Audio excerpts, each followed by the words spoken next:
Good evening, welcome to Ulster Rugby Live for round 9 of the Guinness Pro 12. It's an all-Irish derby, Munster versus Ulster. But tonight, of course, Irish rugby is mourning the loss of one of the sport's greatest ever players. Jack Kyle died today at the age of 88. Earlier this year, he was given a standing ovation at the opening of the new Ravenhill Stadium. At the same ground, back in 1948, he helped Ireland win the Grand Slam for the very first time. Jack Kyle, OBE, was also voted the best Irish player of all time.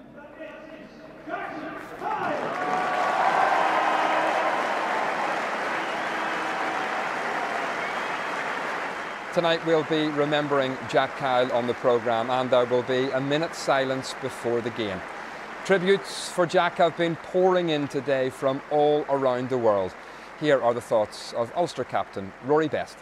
The whole of Ulster Rugby will mourn the death of Jack. You know, he was an absolute legend of the game, and I think it's something that's very fitting that when you come out of the Ulster changing room at home, the first legend you walk past is Jack Kyle, and for us, supposed to be walking on the same pitch, to be wearing the same or similar shirt that he wore, you know, it's a real honour for us. He summed up everything that is great about Ulster Rugby over the years, and he really is a name that not only is known worldwide but probably transcends generations, in that modern day players now, everyone's heard of him, and that is it's a massive feat, and it just shows to the regard he's held.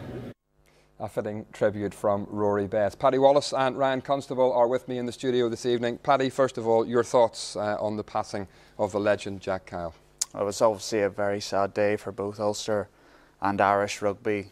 Jack was an absolute gentleman, a very humble man, but always with a word of encouragement for us. And I think with all the tributes that are pouring in for him, it shows how such high esteem he was held within the rugby fraternity.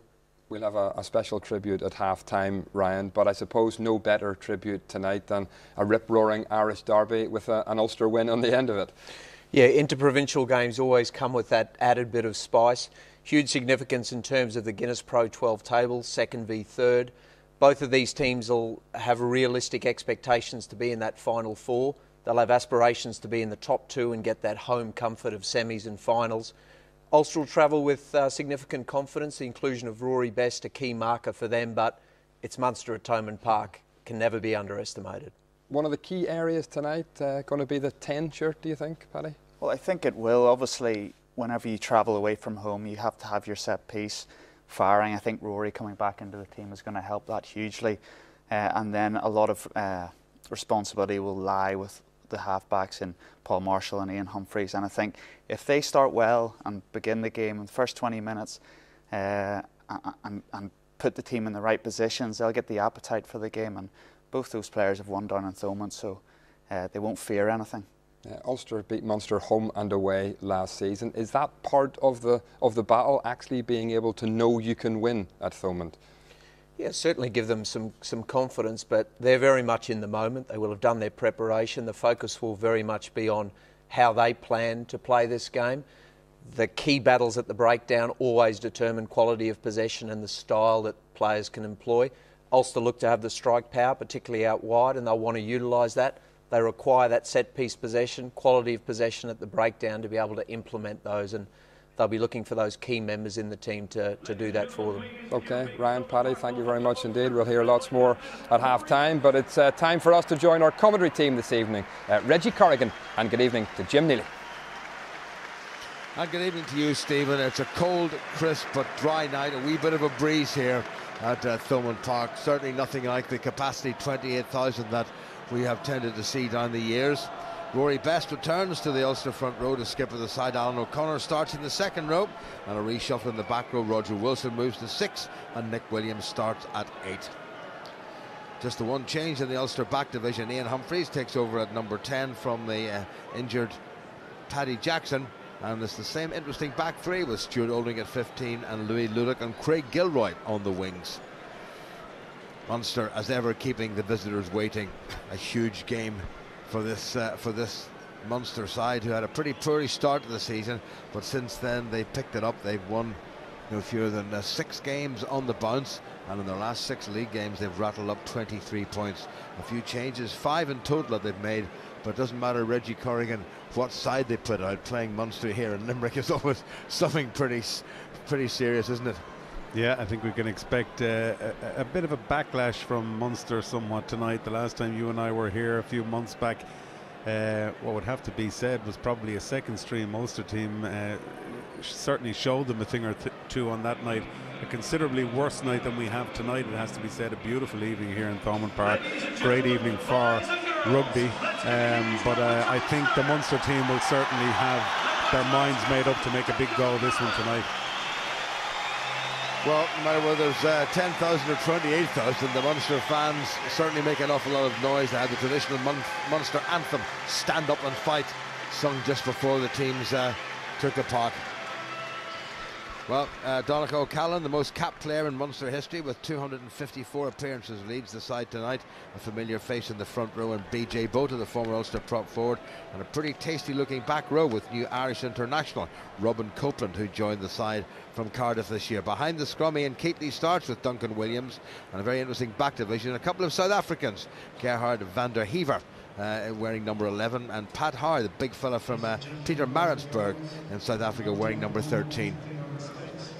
There will be now a minute's silence. There was a minute's silence planned in memory of the former Munster branch president David McCormick, who held that office in 1965 and 1966. And of course the news didn't take long to get to this part of Ireland about the sad passing of the wonderful Jack Kyle at the age of 88. 46 Irish caps, Grand Slam winner in 48, Triple Crown in 49, and Lion in 1950. So a minute's silence for David McCormick and for Jack Kyle.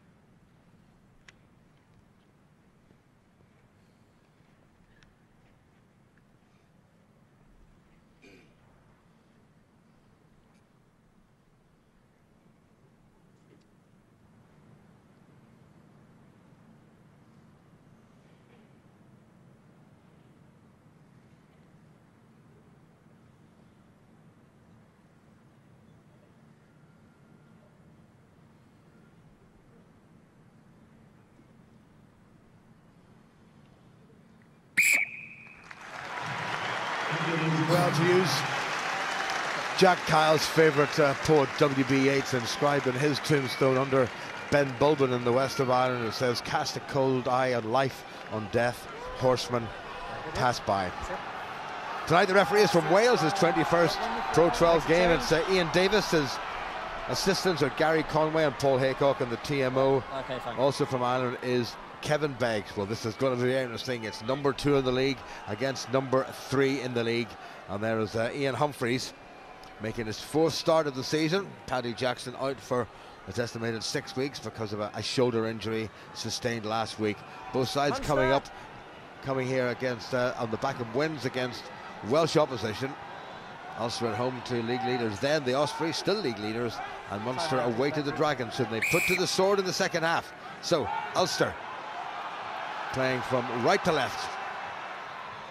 Well taken in. Was that tackle made in the air? The crowd, I think, seemed to think so. Duncan Williams with the familiar head protector. That's a clever little kick, just about the right distance. Well taken by Stuart Olding. He's done well to make that available. Stuart McCluskey gets across the halfway line.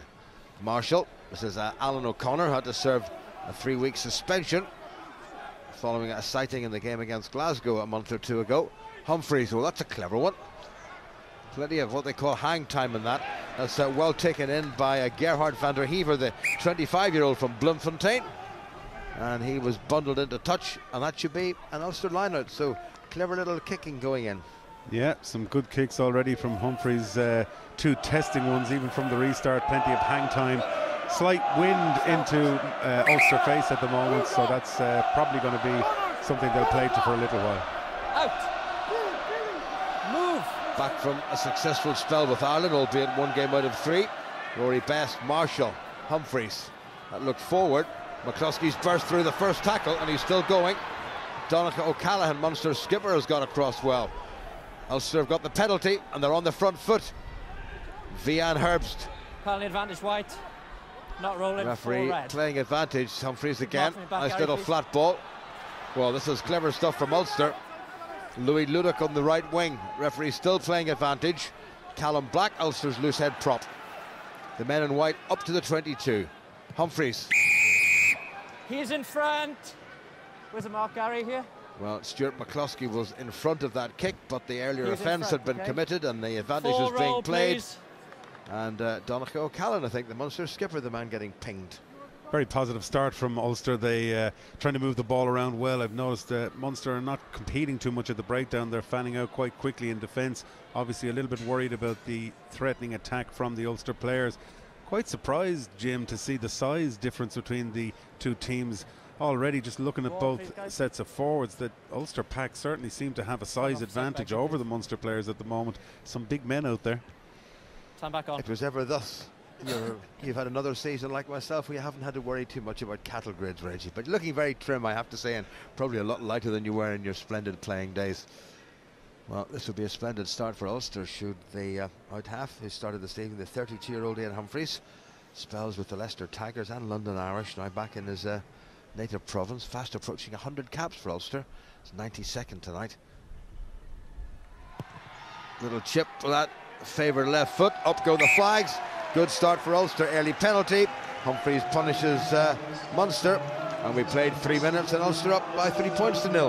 Yeah, and as you said, a very good start for them as well, playing some positive rugby, quick ball away from the breakdown, using some big players to carry it up, no messing about, getting through some phases early, and then not afraid to put a boot on it if needed as well. So very positive start from the Ulstermen. Ian Keatley, now capped 3 times for Ireland, gets it away. Nick Williams did well, didn't take his eye off the ball for a second, despite a Munsterman closing him down. Marshall, flat. Not quite sure what McCluskey was doing there. I think he ran into Rory Best, but the referee seems to be happy. Bit of a mix-up there behind the scrum for Ulster. Humphreys, that's hanging nicely. Well covered by Keatley. Inside to the multi-talented J.J. Hanrahan. What a tackle that was by Franco van der Merwe. Ulster's second row. Squeezed back on the Munster side, but it's untidy. Duncan Williams has done well to present it nicely. Stay, please. Duncan Casey sets it up. Paddy Butler given no room by the industrious Rory Best, Ulster's captain. 3, slowing it down. Get away quicker, please. Number 3. Vian Herbst penalised for slowing the whole thing down. Away quicker. I'm sure Munster will go for territory. No doubt they'll kick towards the corner and try and get themselves into this game, because they haven't as of yet even had much possession. Very good pressure from the Ulster defence. Van der Merwe, smashing tackle there, crashed back and put a lot of pressure, and I think J.J. Hanrahan could have counted himself a little bit fortunate there. It seemed to me like the Ulster players had managed to drive back over the ball at that ruck, but the referee just allowed him to hold on for that little bit until the reinforcements arrived and got him out of trouble. I know where the line is. Pat Howard, one of Munster's new signings, his first start. Rory Best has gone to the back of the defending lineout. Well taken at the front, Williams. Keatley. That was Dennis Hurley, vastly experienced. Butler, good tackle by Ulster yet again. Munster now with a little bit of a head of steam built up. Nick Williams has to scrabble for that. Slow ball, Casey again. Thought the referee was communicating there with one of his assistants on the touchline. Again, Ulster's defence is pretty solid, but Munster have squeezed it back. Williams, Keatley, nice miss move. Oh, wonderful footwork there, and Craig Gilmore completely stood up by the South African Van den Heerden. Duncan Williams, well, that was a shock and a half, and a wake-up call for Ulster's defence. Munster have got the penalty advantage, but they're looking for more from this, responding immediately to Ulster's early penalty. Well, Keatley had men outside him, and he chose the option of going straight. Referee still playing advantage. Where's the mark, Paul? Now he's given the penalty. Yeah, number 3.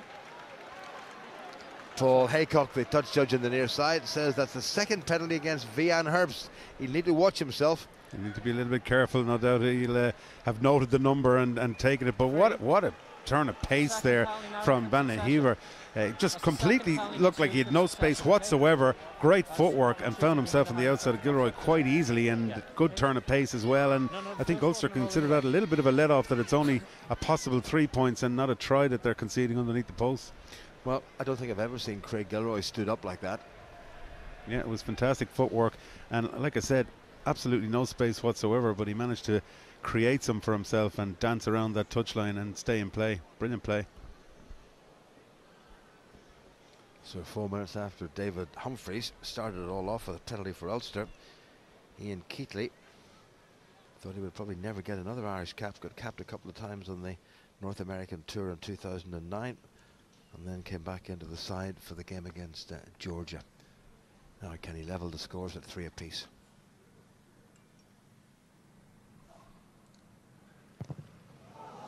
Oh dear. Well, the answer to that question is emphatically no. And that's a let-off for Ulster, and Munster and Anthony Foley will not be at all happy with that. He did everything right, except put it between the posts, which is the entire object of the exercise. Yeah, and it kind of has been a little bit of a trait, you know. You're wondering, it's not like back in the days when you had Ronan O'Gara standing up there to take those kicks and you knew it was a guaranteed 3 points. You are always wondering what sort of form it's going to be in with Keithley, and on that occasion he pulled it well to the left. Long restart kick by Humphreys, taken in by Keatley.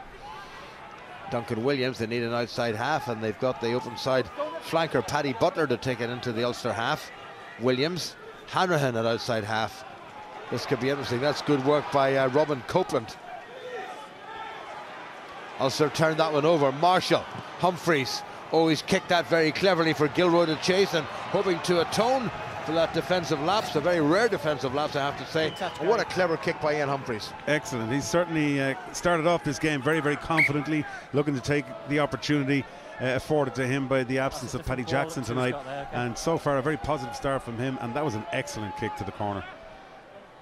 Well, it was good work defensively, first of all, that actually brought that about. And Marshall's pass was perfect, and Humphreys' kick was even better. Stolen by Ulster. Callum Black, well tackled by Big Billy Holland. Roger Wilson goes in, Ulster's number 8. Within an arm's length of the line, Rory Best comes off the right foot and tries to set it up, and does so. Marshall, here's Alan O'Connor. Assist, away, away! Ulster again picking up and driving. Good work by open side Sean Reedy. Side entry, 8 red. And Munster have been penalised. Here's Humphreys. Back inside to Gilroy, who's come off his wing. Referee still playing advantage. Marshall, Humphreys. Now that's going to be interesting, but the referee has decided. Again, Ulster get offside in front of the kicker. Unfortunately for them, they've come back for a penalty. Yeah, they've done some great work up to that point, and it's a pity he was in front of the kicker, because the hang time was again excellent on that for Humphreys. He's judged the fact that they have got this breeze into their face, so when he puts those high up and unders there, it creates an extra 2-3 seconds hang time on the ball, which gives the backline a good opportunity to get up there and try and take it in the air. But a fantastic start from an Ulster point of view, having been on their own line, in danger of giving away a try. Conceding a penalty, that penalty being missed. Now they're in with an opportunity to go 6 points clear at this stage of the game, which is exactly the type of start they would have hoped for. Well, I'm sure Neil Duke in the middle having a word with someone. Johnny Bell nearest to us, and there's the gentleman of Munster. Never gives too much away, Anthony Foley. What a player he was, smart as paint.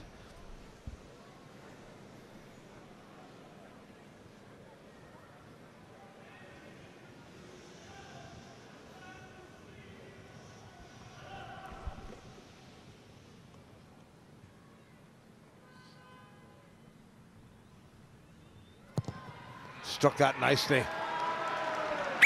Very accomplished kick by Ian Humphreys, and as a result, Ulster with not even 11 minutes gone are leading by 6 points to 0. And it's amazing, Jim, in these games, those points are so vital, because they always come back, Munster, but to get that little bit of an edge in the lead, as I said, haven't been in a situation where they could quite easily have been behind. Now they find themselves at 6 points clear, and they'll just say to themselves, just keep going as we're going, don't do anything too elaborate, and we're in with a good shout here.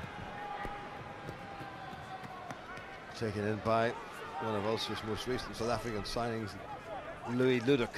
Oh, and here goes Nick Williams, who had a couple of seasons down here with Munster, never really settled. He's settled though with Ulster. This is Olding. It's too wide. Has he put enough on that? Just about. Keatley covered well. That's come off the outside of his boot. Olding has got back and is well positioned. He will return maybe with a bit of interest, and that's exactly what he's done. Hanlon spills it backward, but that's okay. And what a belt he's given that. Well covered by Ludick. Forced up. Again, it's Hanrahan. Stay through. A lot of tactical kicking thus far. Now it's Humphreys. That's just about right. Gilroy seemed to be blocked there, and he was blocked. And that's a penalty against Munster. Both teams getting involved in some kicking tennis back and forth, and it has to be said that the Ulster tactics are better on that. They've got the back three well organised. They're in good positions. We saw Ludick and we saw Olding in the positions to take that, put it back with a little bit extra on it. Good chase there from Gilroy as well. One of the Munster players getting right in front. I think it may well have been Butler. Butler, yeah, that got in the way there. You know, you could see on the replay that he made a little bit of an effort to get in front of him. The referee was right there, and it's very, you know, naive play from Munster is how you'd have to describe it at the moment. Yeah, naive and Munster are not two words that normally sit side by side, are they? I certainly don't remember it.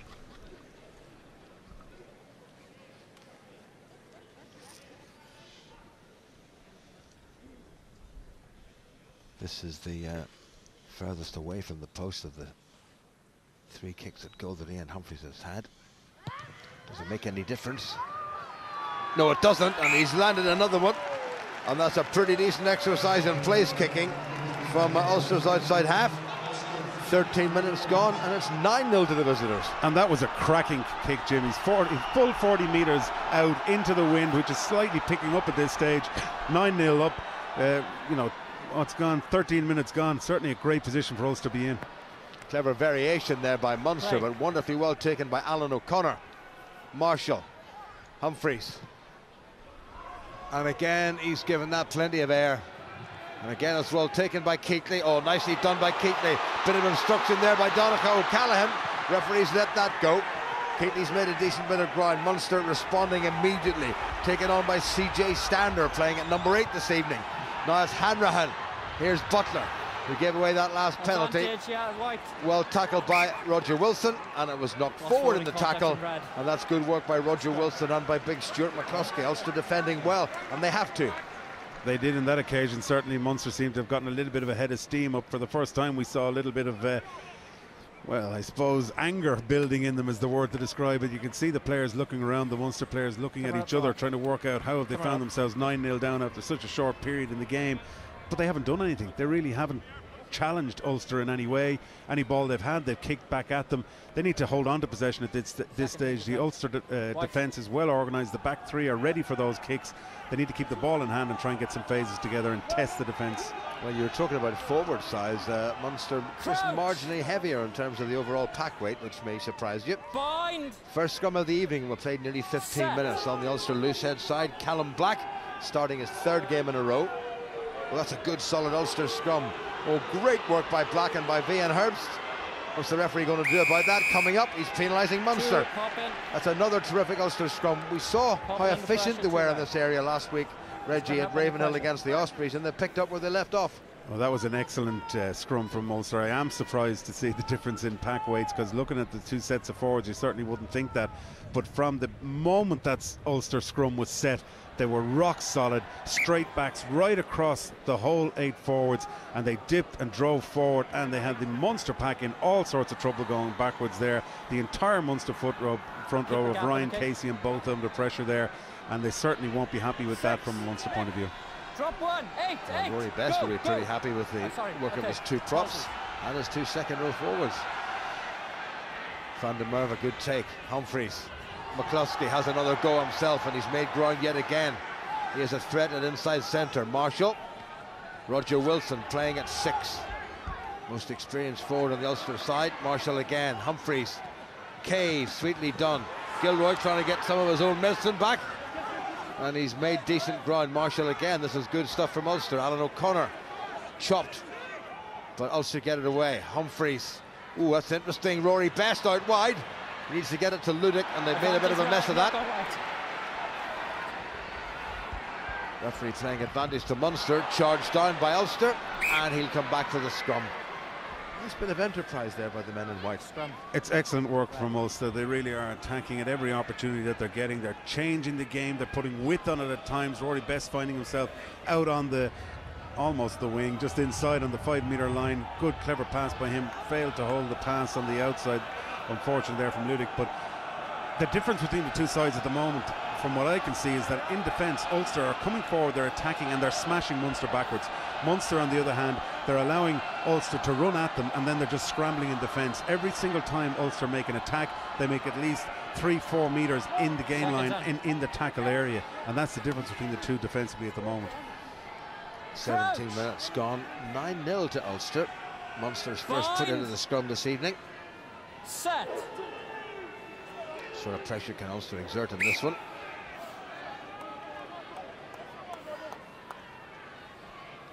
Sean Reedy, I think he's clapping his hands not just to keep warm but to say well done to his front row, even though they didn't do anything in that one. They need to be careful, the Ulster forwards here. After such a good scrum the last time, they'll be, you know, they'll be up for to try and take the Munster pack on here, but they want to play carefully. They don't want to get overexcited and allow the referee an opportunity to give a penalty against them. A good solid scrum here, take their time, allow the ball to come in and then put the squeeze on is what they want. Ian Herbst on the far side, Rory Best in the middle, Callum Black on this side against veteran Springbok, only 34 now, BJ Botha, capped 25 times for South Africa, member of the World Cup winning squad of 2007. That's a great Ulster shove on the Munster put in. My word, they've really disrupted it. But well away by Munster. JJ Hanrahan. Nice bounce, favours Stuart Olding. Come on, White! As he put them onside, I think Ludic was behind him. That's gone loose. Botha's tidied it up. Good work by Munster in defence. Williams now to Hanrahan, ever dangerous. And this man has shown how dangerous he can be. But Stuart McCluskey wrapped up the South African. Man ball, the whole lot. Roger Wilson thundering in. Munster on the back foot, outside the 22. Keatley's kicked that one. That's gone backward. Donica O'Callaghan bumps into one of his own men, but no advantage gained from it. Stop. And that's not a bad kick at all, but it's sat up nicely for Olding. Well, he scuffed that a wee bit as he made his touch. No, he hasn't. Keatley. Olding. And again he scuffed that one, but that mightn't work out too badly. There's nobody at home. Williams is caught by Olding. Williams has to release. Referee's having a good look. Duncan Williams has released. I think Ulster might have stolen that one, but Munster have given away another penalty. It went forward and a Munster player played it, so he was offside, hence the penalty. Yeah, Donegal Callaghan found himself in an offside position, the ball having squirted forward from that breakdown. But again, Jim, I'm just amazed at the way Munster are playing this. They got themselves into a situation where they found there was an overlap of at least 3 players on this right-hand side of the pitch as we look at it. And again, they go to kick for the corner, and Ulster are just brilliantly set up. Their back 3 are expecting it every time. They've obviously done their homework, and they're sitting there waiting for these nice easy kicks to catch and then just return them with a little bit of interest to Munster every time. So the game plan Munster are playing is really, really surprising me. Munster have conceded now 5 penalties to Ulster's 2, and every time Ulster get a penalty within kicking range, it's further away from the post, but it hasn't bothered Ian Humphreys so far. He's given that a lovely clip, and that's another corking kick from Ian Humphreys. So 4 from 4 for Ulster's outside half, and the visitors here to Thomond Park leading by 12 points to 0 as we go into the second quarter. And it sends a really strong message to the Munster team into that breeze. As I said, everything he's got near, he's banged it over with an interest at least 10 metres to spare every single time. So no more penalties. Nick Williams is underneath that. No, in fact, it's Louis Ludic, I do beg his pardon. Marshall. McCluskey. Back by White.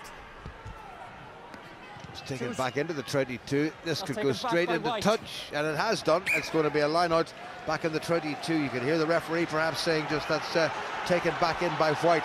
Rather unfortunate that, and Holding, I think the wind just drifted that, but he certainly didn't need to do that, and it's given Munster a very decent chance. Yeah, it just went off the outside of his boot as he kicked it. The last 2 or 3 kicks that he's hit actually have just seemed to go off the outside of the boot. He's gotten away with it up to this point. Munster now found themselves in the attacking area inside the 22. They really need to get something going at this stage if they're to stay in this game. Well, a 7-pointer would certainly just what the doctor ordered as far as Munster's concerned. Inside of 15, 7. Well taken at the back. Inside of 15. Munster will try and churn round, and Ulster have got to get men back and dig in, and they've done just that. It's slow boilers, Duncan Williams, Keatley. Oh, missed tackle there in the middle of the park, and Dennis Hurley's got himself through a gap. Now Munster on the front foot, looking an awful lot more dangerous. Gerhard van der Heever, the assistant on the far side, maybe flagging up for a high tackle. Rory Best grappling. Still advantage, high tackle. Yeah, advantage being played for the high tackle. Munster sparring out of that tackle. Van der Heever as well. Billy Holland at scrum half. Munster edging closer. Referee still playing advantage and has decided nothing was going to come of that. And surely Munster must go for the points here, just to settle themselves, Reggie. Yeah, they need to get 3 points on the board as soon as possible. Like you said, settle themselves a little bit. The first time we've seen Munster go beyond 5 phases, they went through 7 phases of play that time, and the whole time that they did it, they're testing the Ulster defence, because the more phases you go through, the wingers have to come in, everybody has to come that little bit closer to fill in the gaps that are left when the line break is made. So more of what we would have expected from Munster than what we have seen for the first 20 minutes from them. And I think the message will quite clearly be coming from Anthony Foley and the rest of his coaching staff. Keep the ball, stop kicking it away, get through the phases, and stop making life so easy for Ulster as they are so far. Well, we had a look again at that high tackle. I think it was perpetrated by Craig Gilroy, and well, it could have gone either way, to be fair. But Munster have the opportunity now to claw back 3 very precious points, and dear knows they certainly need it. But they've come back from bigger gaps than this, let's face it, down the years. So Keatley, having missed after 7 minutes, is on target after almost 24 minutes. So Munster on the scoreboard. They played, as I said, 24 minutes, Munster 3 and Ulster 12. Yeah, and that'll settle them a little bit. They'll start to realise that, we finally got ourselves on the scoreboard. We can go through the phases if we do keep the ball in hand and try and test the Ulster defence. Stop giving the ball back to them. When they get possession, hold on to it, and let's test them and see what they're made of. Humphreys, chased well by Ludick. Taken in by Ronan O'Mahony, the 25-year-old. Well, that's a bit scrappy. Olding is coming off the wing. And he's nudged that forward. Knock on, he was kicked into touch, he wasn't knocked on touch, if there's no option. Well, not like him at all, to be quite honest. So a wee bit of nerves coming through in the Ulster player. Gilroy giving away a penalty. Olding spilling a ball he would normally take with ease. I think he just glanced up to see who was closing him down, and with JJ Hanrahan right on top of him. Old teammates from the Ulster under-20s, remember? Well, the difference there was there was a purpose to that kick. When it went up in the air, there was a lot of hang time, but more importantly, they had Hanrahan teed up for it. You're inside your 22, you don't want to play any rugby in there, you've got to kick from those positions. But when you put a box kick of that calibre up in the air with good hang time, Olding definitely caught him out of the corner of his eye, and that was enough to put him off. So good kick chase there from JJ Hanrahan. We're looking at the respective front rows from the ref cam. That line is the halfway line. 25.5 minutes gone. 12-3 to Ulster. Can they pick up where they left off at the last scrum and put pressure on this Munster put in? A wee bit of a nudge. Duncan Williams told to put the ball in, and he does. Good squeeze by Ulster, and Munster fold in, and that's an Ulster penalty. From the outset of that scrum, BJ Botha was under pressure. You could really see it right at the very beginning. He's turned in, his right shoulder is exposed, When the pressure goes on, he turns his entire body in and goes to the ground on one knee, and that leaves the referee with very little option but to give a penalty. They've got to try and stay square when they're in those positions, initially at least, until the scrum starts, because once that turn comes on, the referee is right there. He can quite clearly see who's at fault, and it just makes it so easy for them. Well, the Munster replacement props are two Irish internationals, Stephen Archer and Dave Kilcoyne. Also on the bench have got in that position Andrew Warwick and Declan Fitzpatrick. Not much being given away there by Anthony Foley. Ulster's line-out, Rory Best. Made a mess of that. Ulster barrel through, but Munster have secured it and will get this chance to clear. So a good attacking position wasted by Ulster. Williams, he hasn't made much in the way of ground, and Ulster will have another chance at it. A little bit of lack of communication. Rory Best tried to say to the referee that was knocked back inside the 22, but Ian Davis having none of it. Good pressure at the last line-out from Munster. They managed to get bodies in the air early, and that forced the overthrow from Rory Best. I'd imagine they'll go back to basics here, and it'll be just a quick one towards the middle to front of the line-out just to settle things down again. Munster have taken Nick Williams and Sean Reedy out of that line-out, which they've now won. Here is Williams. Well, that's the way to take him, just take him by an ankle, and he can't run. Marshall switches it best into his old Grand Slam winning teammate Donnacha O'Callaghan. Two great men they've been for their respective provinces. Franco van der Merwe, Marshall on the narrow side, Sean Reedy. Got injured in the opening friendly against Exeter and had to wait for a couple of months before making his comeback. Williams has set that up nicely. Here's Humphreys. Gilroy. Referee's happy with that. Olding steps back inside. Good cover tackle by Pat Howard. Ulster still on the front foot though. Reedy just about got away with it. He's the first man, he's fine. So all slowed down a little bit from an Ulster perspective. Munster man injured there. Williams forward pass. Those little flat passes, you've got to get them absolutely spot on. And a bit of nonsense breaks out involving Nick Williams in there against maybe one or two of his former teammates. And there's no need for anybody to get involved or to get too fractious. But I'd be much more concerned about the Munster player that's down injured. Good attack by Ulster. Coming up to half an hour played. Still going on. Ian Davis needs to get a grip of this. Nick Williams a bit hot-headed, and Donnacha O'Callaghan has been known to blow his top occasionally, hasn't he? And I think Nick Williams might get an extra speak into there. He seemed to retaliate that little bit longer and go back in for more when things were well and truly blown up. I think, to be fair to Munster in the Ulster attack, I think there was probably crossing in that build-up to that. The referee allowed the play on, and I think from there that might have caused the reaction that we saw. The referee was having a word with his TMO Kevin Beggs just to see if there was anything in the way of foul play following that tackle on Nick Williams. So although there was a little bit of verbals, there might have been some reaction when Williams was on the ground, or Williams himself might have been the culprit. It might just have been a bit of retaliation.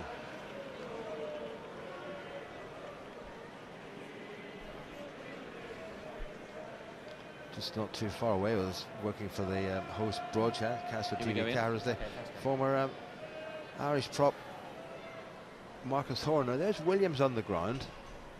There was nothing wrong there. Well, we couldn't really see that. The camera went in as the referee was giving the penalty. It was there after that something happened. Now, well, somebody went right down on top of Nick Williams. Maybe this will tell us. There's that tackle by Williams. Donnacha O'Callaghan was right there. Williams threw the ball up and it hit somebody in the face, and then there was a bit of retaliation. So the initial bit of nonsense was from Nick Williams, and the man who's injured is Pat Howard, incidentally, who's got a nasty looking cut. Well, there's Williams on the ground, and he threw the ball up into the face of a Munster player, and a couple of the Munster players perhaps not unsurprisingly reacted. That is correct. A little bit of volatility there from the former junior All Black. He was well tackled. He threw the ball up into the face of the opponent, and the opponent's pals weighed in. 4 and 8, please. I think the referee's just going to give them both a serious ticking off. Let's hear what he's saying. There's been nothing in the game so far, and I expect it to continue that way throughout, okay? You, I believe, have directed that ball at his face. You've retaliated. Okay, and you've retaliated again, so I'm going to stick to the original penalty, which is you aiming the ball at someone's face, okay? Cut it out now. Well, Nick Williams is answering back, and he shouldn't be doing that. He should know better than that. No, there's no only. And he doesn't want to get on the wrong side of the referee, and Ulster don't want him on the wrong side of the referee. So the penalty has gone against Nick Williams, and will give Munster a chance to clear their lines. I'm just trying to see have Munster made a replacement. Well, there was that bang of heads. Oh dear, oh dear. Pat Howard and JJ Hanrahan clashed, and Howard came off the worst. It was like a boxer's cut just above the eyebrow. And on the field, wearing number 22 for Munster, has come Andrew Smith, the 29-year-old Australian. Yeah, and Rory Best won't be happy with his number 8 for that retaliation. The Ulster players were in a good position, attacking well, retaliated and gave Munster a way out with that penalty. No need. Munster win the ball. I think that will maybe spur to just lift them up a little bit. That's a good drive by the Munster pack. Duncan Williams. Oh, back inside, beautifully done.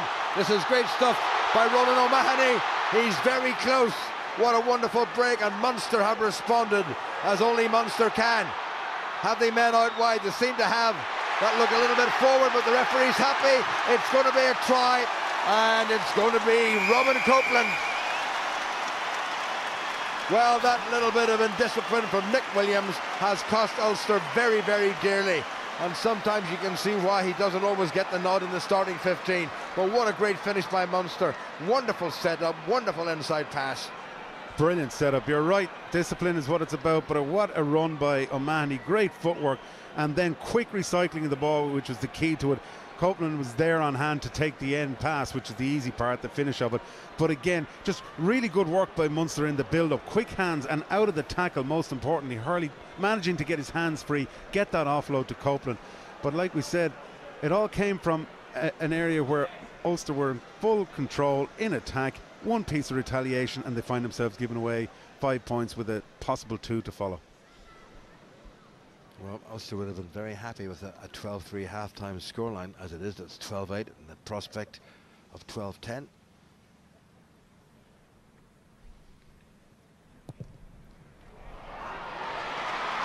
And he's missed that one. Well, that was an easy 2 points. And Keighley has only managed one successful kick from 3 attempts, which is not a great return. But the try itself was beautifully done. Look at Duncan Williams, lovely inside pass to Ronan O'Mahony, and away he went. And the support was always going to be there, and Copeland too big, too strong. Yeah, brilliant little inside pass, great support line. Ulster won't be happy with their pillar defence. That's one of the fundamental basics of it, that type of defence, to let that inside pass go. But a good return from Munster, and they're back on track again. Well, they're now buzzing Munster. Williams to go down the far tram lines. It's going to be an Ulster lineup, but Munster have made some 35 or 40 metres.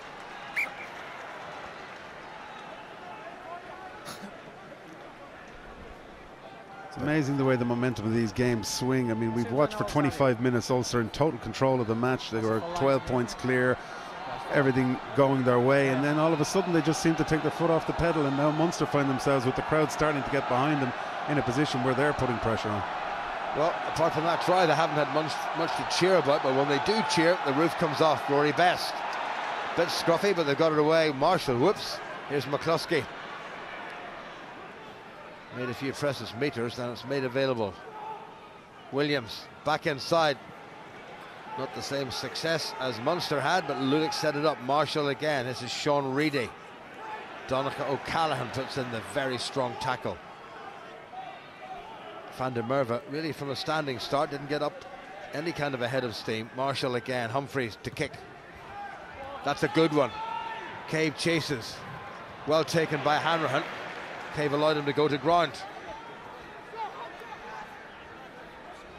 Well, nicely placed by JJ Hanrahan. Back by Red. Williams, that's Stop. inside. 2-8, stop. But Keatley not going for a touch, needless to say. Humphreys. Gilroy signalling to him to put it up in the air. And he drops back, and it's Olding to chase. Olding jumps. Back on the Ulster side. Play on, says the referee.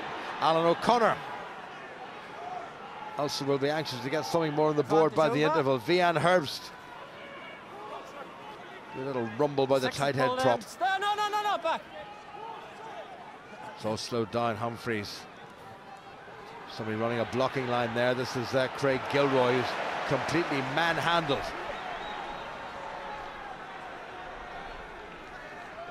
Van der Merwe decides to play outside half. Here's Humphreys. Well, Ulster living pretty dangerously. Roger Wilson. Quicker ball.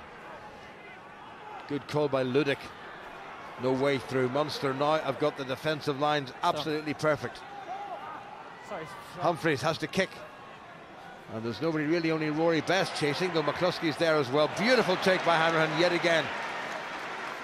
One, get away now, one, release. Let it come, White. Well, there's a big gap. If Munster can exploit it. And here goes Keatley, who's loads of pace. He certainly will get outside Herbst. And that didn't go terribly well. And Copeland was taken, and I think it was pushed forward and maybe knocked on. And there's a little bit of nonsense there as well. Louis Ludick not too happy about the way he's being handled. Fairly quiet, sedate sort of a film, like most of South Africans. And Rory Best is having a word with the referee. Let's hear what's being said. The 6 of 1 half, it doesn't know that, okay? We don't need anything from either side. You speak to your players, and I'm going to speak to Donatello about it. Say, time off, please, Bexy.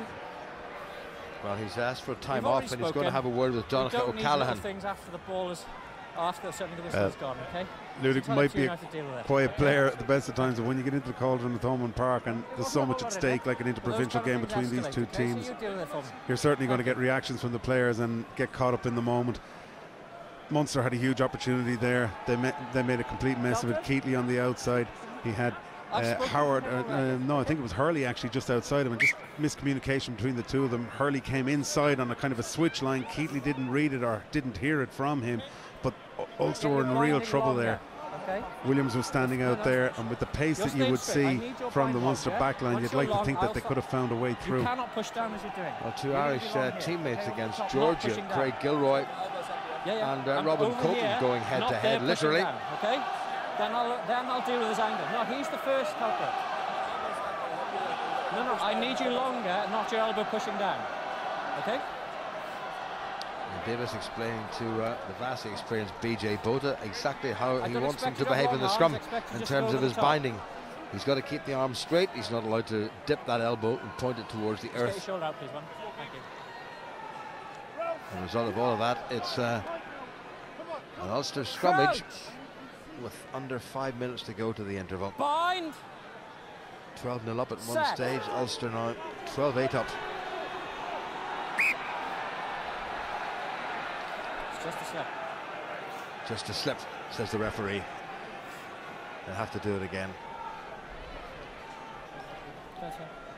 Rory Best asking if we can move in from the little bit of patch that's got churned up.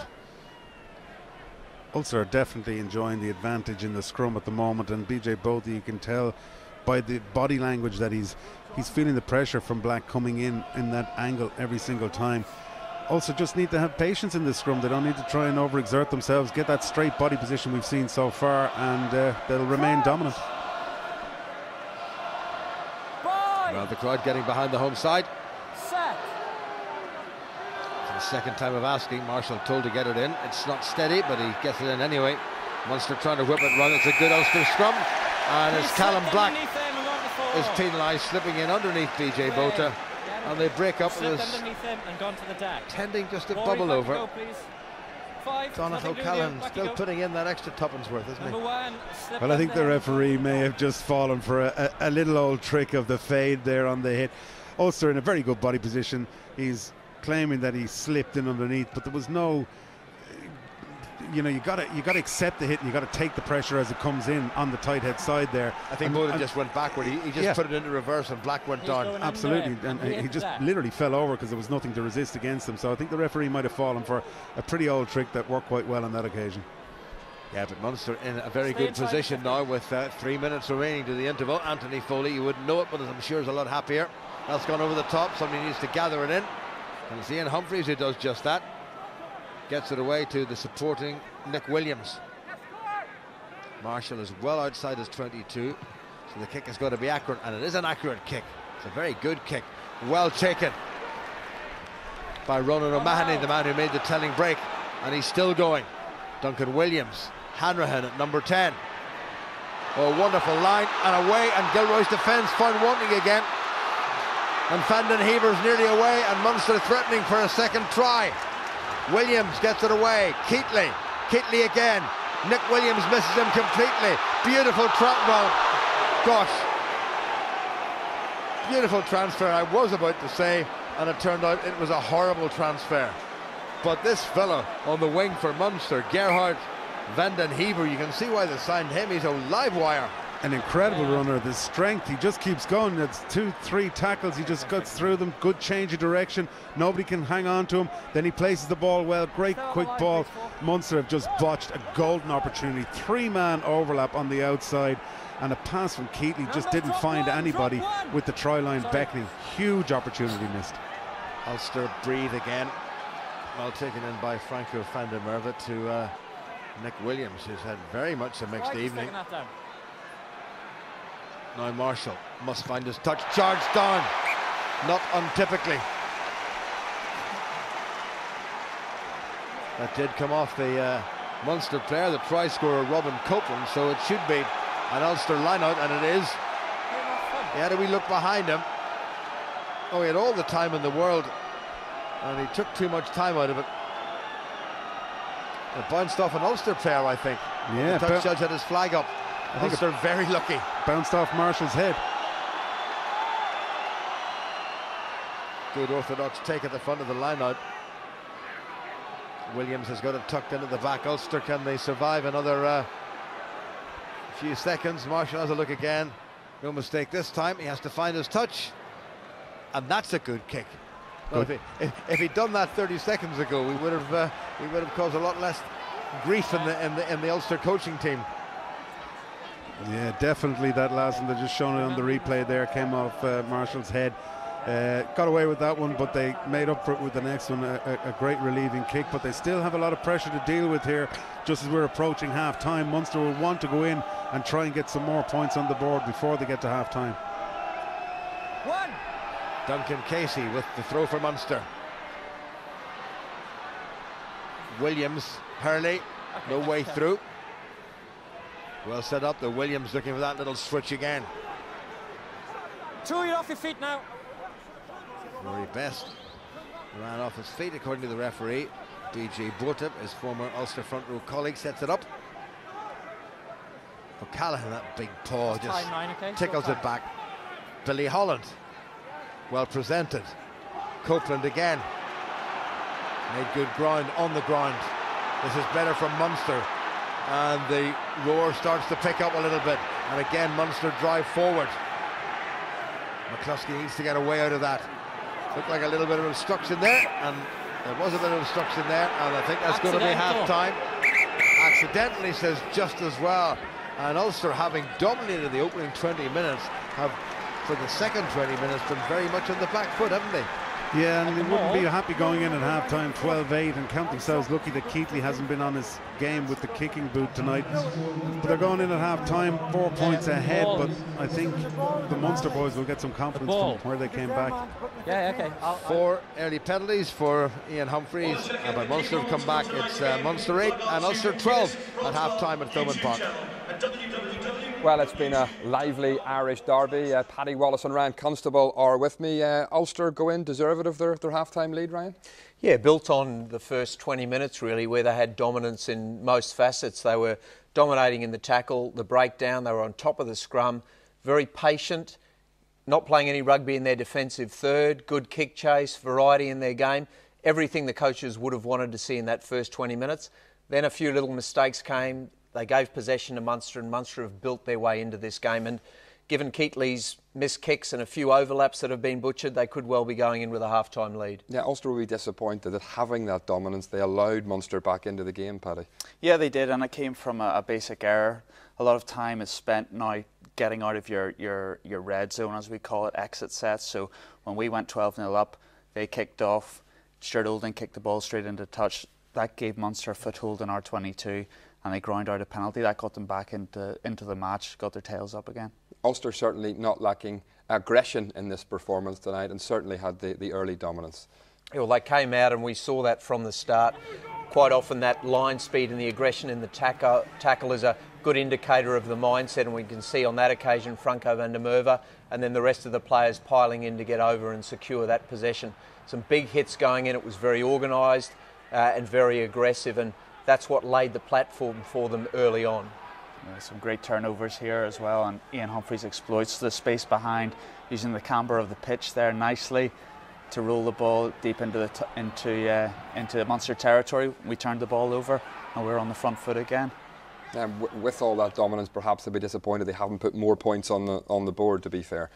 Yeah, I guess so. I mean, Ian's been keeping the scoreboard ticking over nicely, but yeah, we haven't pressed to score a try yet, which will be a bit disappointing considering the dominance we had in the first 20 minutes. But I think more concerning will be the ill discipline letting Munster back into the game, and Munster exploited that for a try. High penalty count for Munster in that first half, Ryan.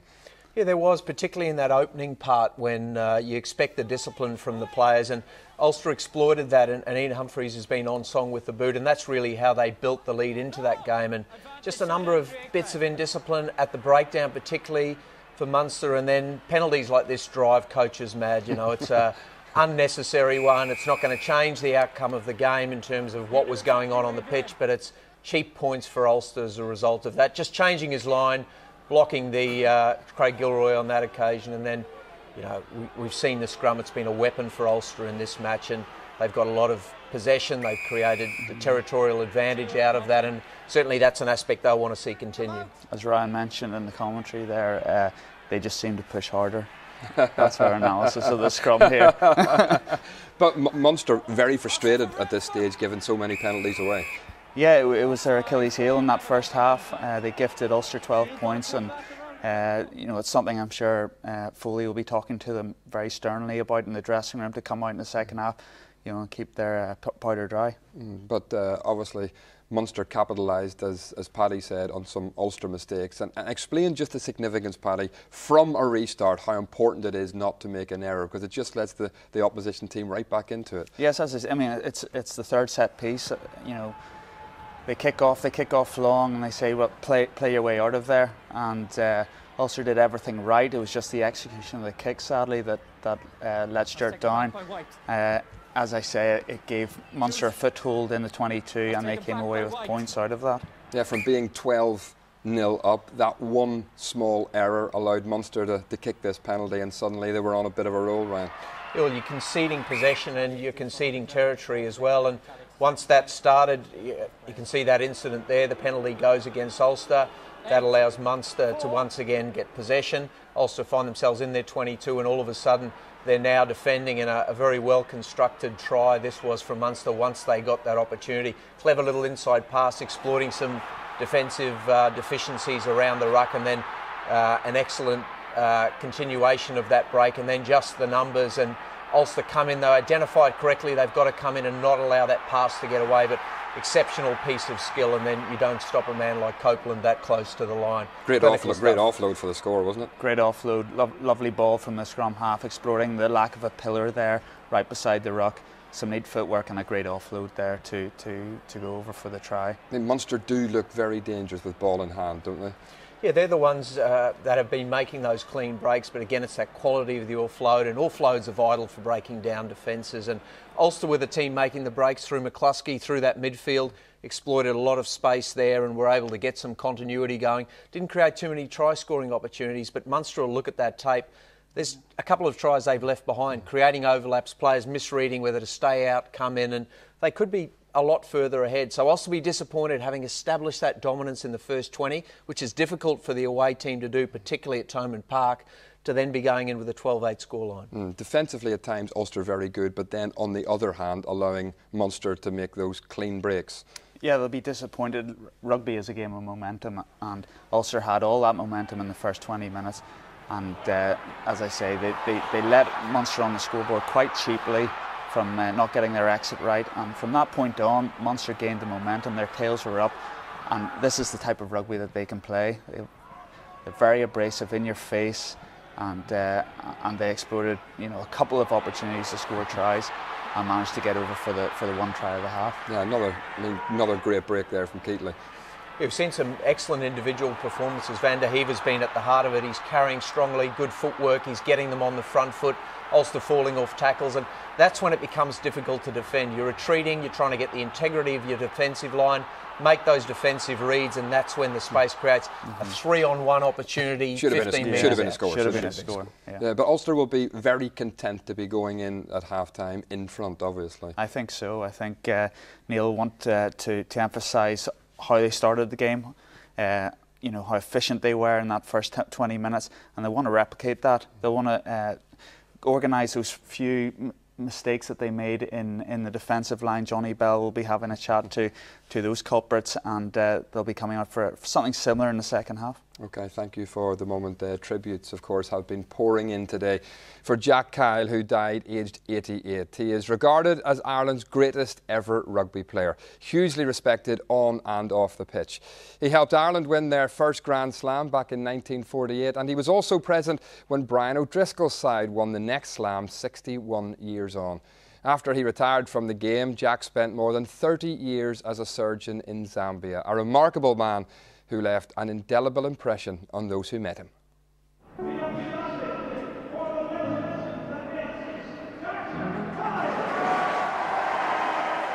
When you asked me to try and sum Jack up, he was a gentleman, incredibly modest about his achievements, was always willing to pass on huge amounts of advice, probably more importantly, from a rugby point of view, encouragement. For me, the thing that I remember most was I passed his number of caps for Ireland, and as I came back in the dressing room after the game, he was the one waiting there to congratulate me for what he'd achieved. To even think about that really summed up for me what he was about.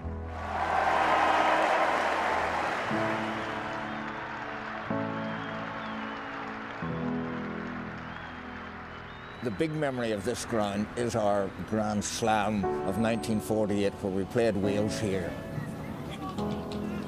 Ireland hadn't even won a Triple Crown since 1899, and we were playing Wales at this ground, and you know, wonderful to look around and remember where Barney Mullen scored the try up on that corner there, and the stand is going up, and Jack Daly scoring the try at the corner here, and of course his wonderful remark walking back, we were leading 6-3, and Daly saying, if Wales don't score again, he said, I'll be canonised.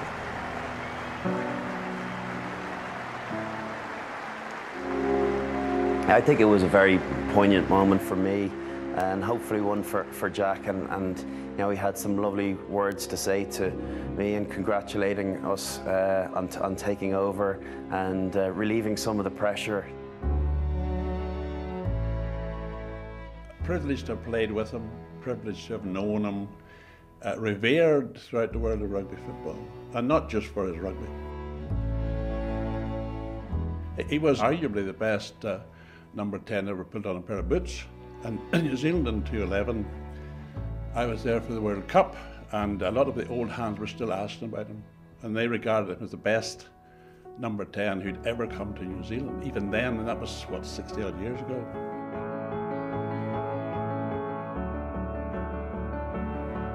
Jack's legacy will be the greatest rugby player who's ever represented Ireland, potentially who's ever represented the British and Irish Lions.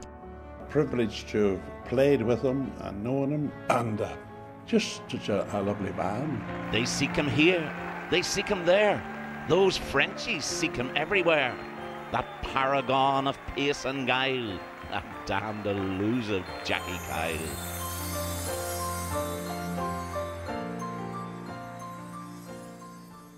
The legend Jack Kyle, the thoughts there of Sid Miller, Brian O'Driscoll and David Humphreys. Ulster leading this game by 12 points to 8. To close it out second half, it's pretty much more of the same first 20 minutes anyway. I think so, more of the same. I think Stuart McCluskey has been dominant in what he's been doing today. More of the same. I think their kicking game, kicking strategy has been spot on. Their kick chase has been strong. They're turning the ball over in those positions, and it's about field position in the second half. I think get some field position and look to exploit the Munster breakdown, which I think they were on top of for the first 20 minutes. They'll get those opportunities to kick a goal again. And it's about trying to just niggle the home side so the crowd starts to get a little uneasy, Ryan. Yeah, we've seen a few little feisty incidences, so we know it's an interprovincial derby, but you want to go to Munster. beat them at Thomond Park. You can't turn over possession cheaply. You can't have a high penalty count, and you can't miss first up tackles. For Ulster, the focus in this first 10 minutes after half time is to recapture what they had in the first 10. That's intensity in their defence, and it's discipline across the park, because they've got the game plan. We saw it implemented. Don't play rugby in your own third. Good kick chase, good back three positioning, and they'll know what they need to do. It's whether they can implement that. Yeah, error-free is going to be absolutely the key for Ulster, isn't it? Yeah, squeaky clean. Be disciplined. Don't give away silly penalties to let Munster establish territory, which they did in that last 20 of the first half. OK, Paddy, Ryan, thank you very much indeed. Ulster, of course, were winners away in Munster last season. Can they do it again this evening? Let's rejoin our commentary team, Reggie and Jim. Well, Munster came out led by Donncha O'Callaghan, simply champing at the bit. There's a little buzz of anticipation around here when the two sides. Remember, they've played twice before in this calendar year 2014. Ulster won at Ravenhill, and then the last time was in May, when very much a second and in some cases a third string Ulster side produced one of the upsets of the season by winning by 19 points to 17. A try by Michael Heaney, the rest from the boot of James McKinney, who has since moved on. Ian Keatley starts this second half. Well taken by Alan O'Connor, under a wee bit of pressure from Billy Holland. Taken back by White. Back inside. Ian Humphries has given that an enormous wallop. Well taken by JJ Hanrahan. Bit more subtle, that one. Away goes Olding, trying to get away from Hanrahan, who's having none of it. Olding is turned rather awkwardly, and that's been pinched by Munster. Terrific start by the men in red, and away comes CJ Stander. Well, little errors cost you, and they could cost Ulster in a big way. Bota is tackled. A bit of a stamp there by Williams. Stuart Olding is down injured following that fall. He had to twist his body round. I hope that's not a shoulder, because that's the last thing Ulster need. And Munster on the front foot. Duncan Williams, Ian Keatley, little chip kick through. Ludic's going to have to be quick, and he is quick. Looked like a bit of a high tackle there from O'Mahony, but Ludic's got the body round, and he set it up.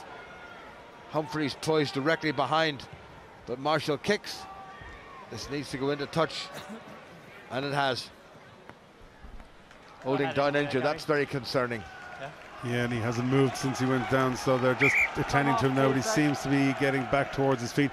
Much more intensive start from the Munster men. Also did everything right off the restart. Clever kick by Humphries, but the Munster defence was well organised and they put it back at them. JJ Hanrahan putting up a good up and under with a good kick chase this time, and again just in and around the breakdown, the intensity from the Munster players, much more than we had seen in the first half. I think there must have been a pretty strong message at half time from Anthony Foley that in that breakdown area they weren't working hard enough, they weren't putting pressure on the Ulster men. It caused a turnover, a good break from Munster, and it could have led to a lot more. Ludic dealt very well with that little kick through there and managed to set things up to clear their lines. I think Ulster are probably going to have a sustained period of pressure to deal with now for the next 10 or 15 minutes. Well, Stuart Olding has gone off. It may be for what they call an HIA head injury assessment, and no sign of anybody coming on. I think Peter Nelson is going to be warming up on the far side, who can play full back or wing. The referee will not allow anything to continue until Olding, who has left the field, is replaced. The Munster crowd, needless to say, want the referee to get on with it, but he can't get on with it, and the time is off. And Ulster may be a little glad about that little break, because they were under severe pressure, having lost the ball straight away. Nelson is on. Outside of 15. Good challenge at the back. Wonderful take and turn by Copeland, and he's got away, the Munster try scorer, threatening to do it again. And Munster is a transformed Munster. Taken on by Stander. Well, Munster forwards really scattering the opposition. This is loose head prop John Ryan. Gilroy is down injured after a clash with somebody. Here come Munster again. Keatley. Well, he's very nearly got himself through there. Good work by Paddy Butler. Williams. CJ Stander. And the referee will just blow the whistle, because they're threatening to stamp over the injured Munster player. It looks as if it's Robin Copeland who's the man down injured, and he's holding that That right leg of his is causing him all sorts of problems. He took that magnificently, up he went and down, and before he even hit the ground, he was into overdrive mode. Good covering tackle, and the leg just got caught underneath Craig Gilroy, who got a stray boot in the side of the head, and that's where Copeland got himself injured. It's a brilliant break from Copeland, great turn of pace off the line out, found himself going through, and just as he landed, his foot planted hard on the ground and twisted in or around that knee area. The physios are down there now, they're doing the standard ACL and medial ligament tests on it to make sure that there's no major damage done. It's often difficult to tell with an ACL if it's something like that, so hopefully it's nothing as serious as that. But again, massive pressure coming through from the Munster players. Ulster finding themselves having to scramble in defence. He got through that gap so quickly that the Munster players weren't even there quick enough to support and clear over the ruck, and they almost turned over the ball, Ulster, but again, good recycling in the end from Munster, and they're keeping the pressure on at this stage, and we're still waiting to see if Copeland is going to make it through and this injury assessment to see if he can continue the game. Well, what a gallop he set off at. Craig Gilroy did well to bring him down, and well, Robin Copeland, who's now been capped for Ireland, which was his reason for leading the Cardiff Blues and coming back to his native Ireland. Rory, just want to get that blood off your nose. Born in Wexford, and Stuart Olding is coming back on, so Ulster fans and Ulster supporters will be delighted. Rory Best has got to do a little bit of fairly hard talking to this Ulster side, because they've taken the foot off the pedal a bit. Well, that's great to see from a rugby point of view. Robin Copeland is up and he's doing a wee stretching exercise, and the paramedics who come on, when we see them coming on, Reggie, we always start to worry. As long as Mrs. Copeland knows he's all right.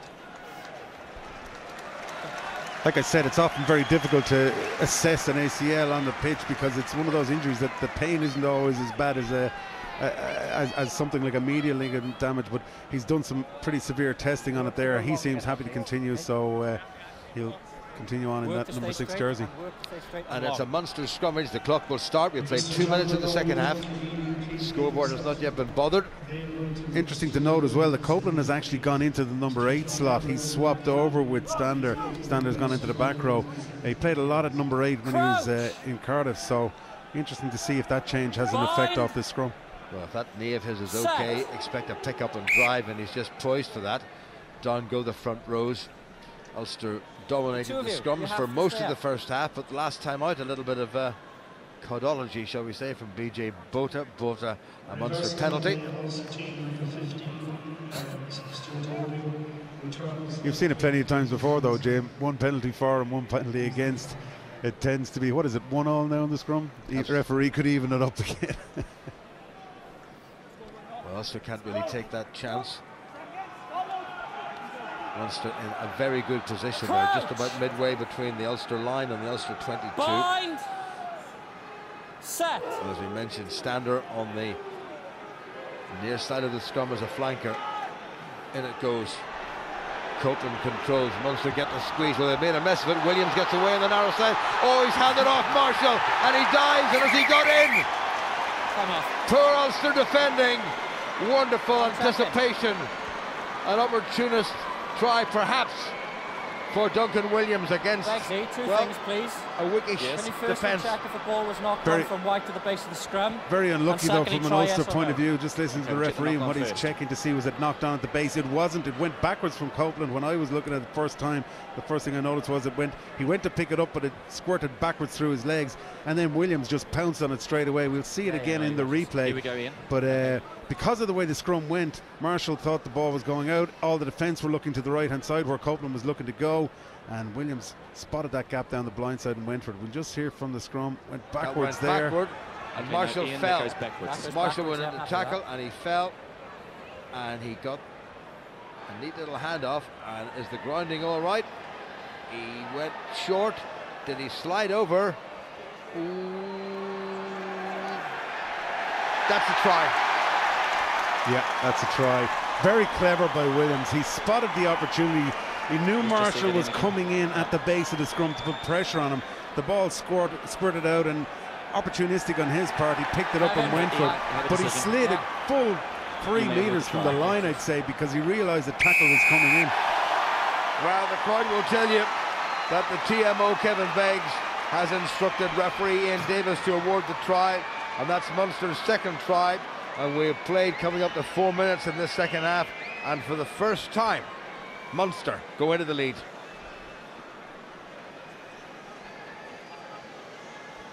Well, he'll be pretty happy with that. Duncan Williams, that's his 4th try and 78 appearances for his province. Ian Keatley, who's fast approaching 700 points for Munster since he moved from Connacht 4 years ago. Marshall comes out. Keatley, he's nailed that one, you know. What a great kick. So he's found his kicking boots. Munster have found their form, and Ulster will have to rediscover something pretty special if they're not going to take a tanking here. And just looking down at Rory Best, he's about 20 feet away from where he are, and you can see him just shaking his head. It's hard probably for him to comprehend how they're 3 points down at this stage of the game, that they were in total control of for the first 20 minutes and now find themselves having to chase. Well, that Munster penalty and the try from a Nick Williams indiscretion really started the rot as far as Ulster is concerned. They've got to try to do a little bit of serious rot eradication if they can. And look at Munster. That's Munster forward play at its very best. And Donald O'Callaghan in danger of losing the shorts, but you know something? He won't care. Set up nicely by Casey. Williams for Keatley to kick. And kick he does. What a beaut. Olding into a wee bit of space, but it's nicely covered by the danger man, Gerhard van der Heever. Hands away too!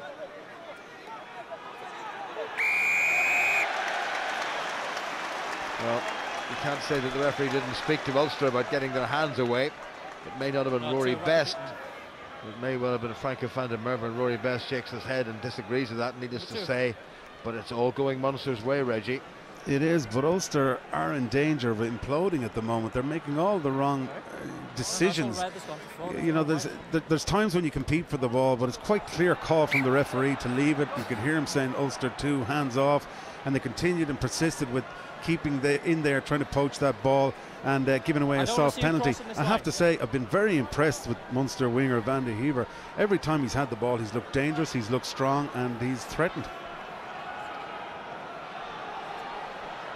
Into the 6th minute of the second half. What a turnaround. 12-0 up for Ulster. Now 15-12 behind. That's gone long. Scooped in by Munster though. Ulster really didn't react to that at all. Far too slow to get to that bouncing ball. Duncan Williams. CJ Stander.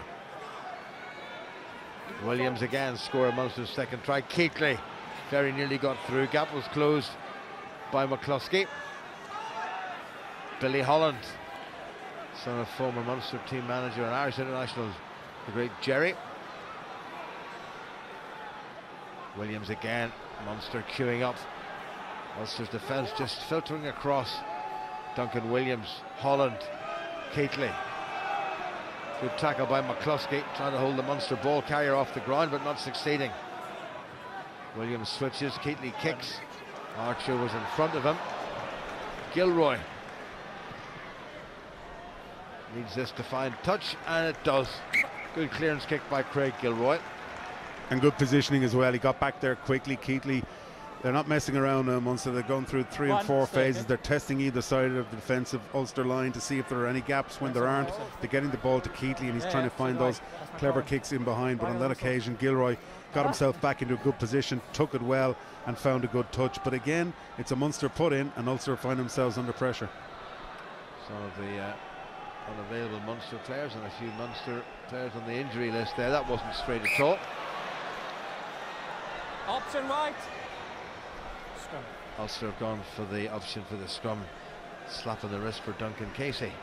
And really, since the 20th minute of this game, we haven't seen any sort of aggression or intent from the Ulster players. They went to sleep after that period. They've gone behind in the game. They've got themselves on the halfway line with a scrum. They've really got to build for the next 10 or 15 minutes. Try and get some possession. Try and put some pressure back onto the Munster team. If they sit back at this stage and just allow Munster to bring the game to them, they're dead and buried. They really got to up their game, up the tempo, and up the intensity, more importantly. Well, they did it in May of this year, and they did it a couple of years ago when they beat Munster in the quarter-final of what was then the Heineken Cup, with Craig Gilroy scoring the try of the championship. We haven't seen anything like that thus far from Ulster. That's a better scrum, and that's a good start. Marshall. Now Humphreys. Oh, a little bit crowded in midfield. Oh. What a tackle by Andrew Smith. Marshall to his captain Rory Best. Marshall again. Humphreys. That's a bit speculative, but it mightn't work out too badly. Knocked back by Ulster. And gathered in very well by Munster. Use it! Nothing going terribly well for the men in white. Williams cleverly on the near side. Knocked back by Munster. Again, Ulster not really chasing that ball with any great intent. Here come the men in red again. Good work at the breakdown. Keatley. Half chance of an overlap here. Here's Hanrahan. This is Andrew Smith. Played against the 2013 British Lions and British and Irish Lions, and the only game, provincial game that they lost. Duncan Williams. Oh, big gap there. Oh, he's got through again. Again, Marshall misses the tackle. McCluskey has to trail all the way back. Marshall managed to get the delicate little tootsie in, but Ulster on the back foot, and Munster threatening to cut loose. And in around that pillar defence, as it's called, just around the ruck area, the people who are supposed to monitor that, they're not doing it well at all. There's gaps there the whole time. Williams is finding himself getting through a gap every time. And Marshall just saved the day with a little ding through. I think the referee might have seen something there, Jim, that he's keeping an eye on. No, it's just a substitution. So Munster bringing on a couple of replacements. It looks like Dave Kilcoyne and Tommy O'Donnell coming on. Off goes the try scorer Robin Copeland, and off goes Stephen Archer as well. So two pretty tasty men to bring on. I think that might have been precautionary from the Copeland knee injury. They don't want to take any risks with him. I'd say the physio staff might have made that call because he was playing well.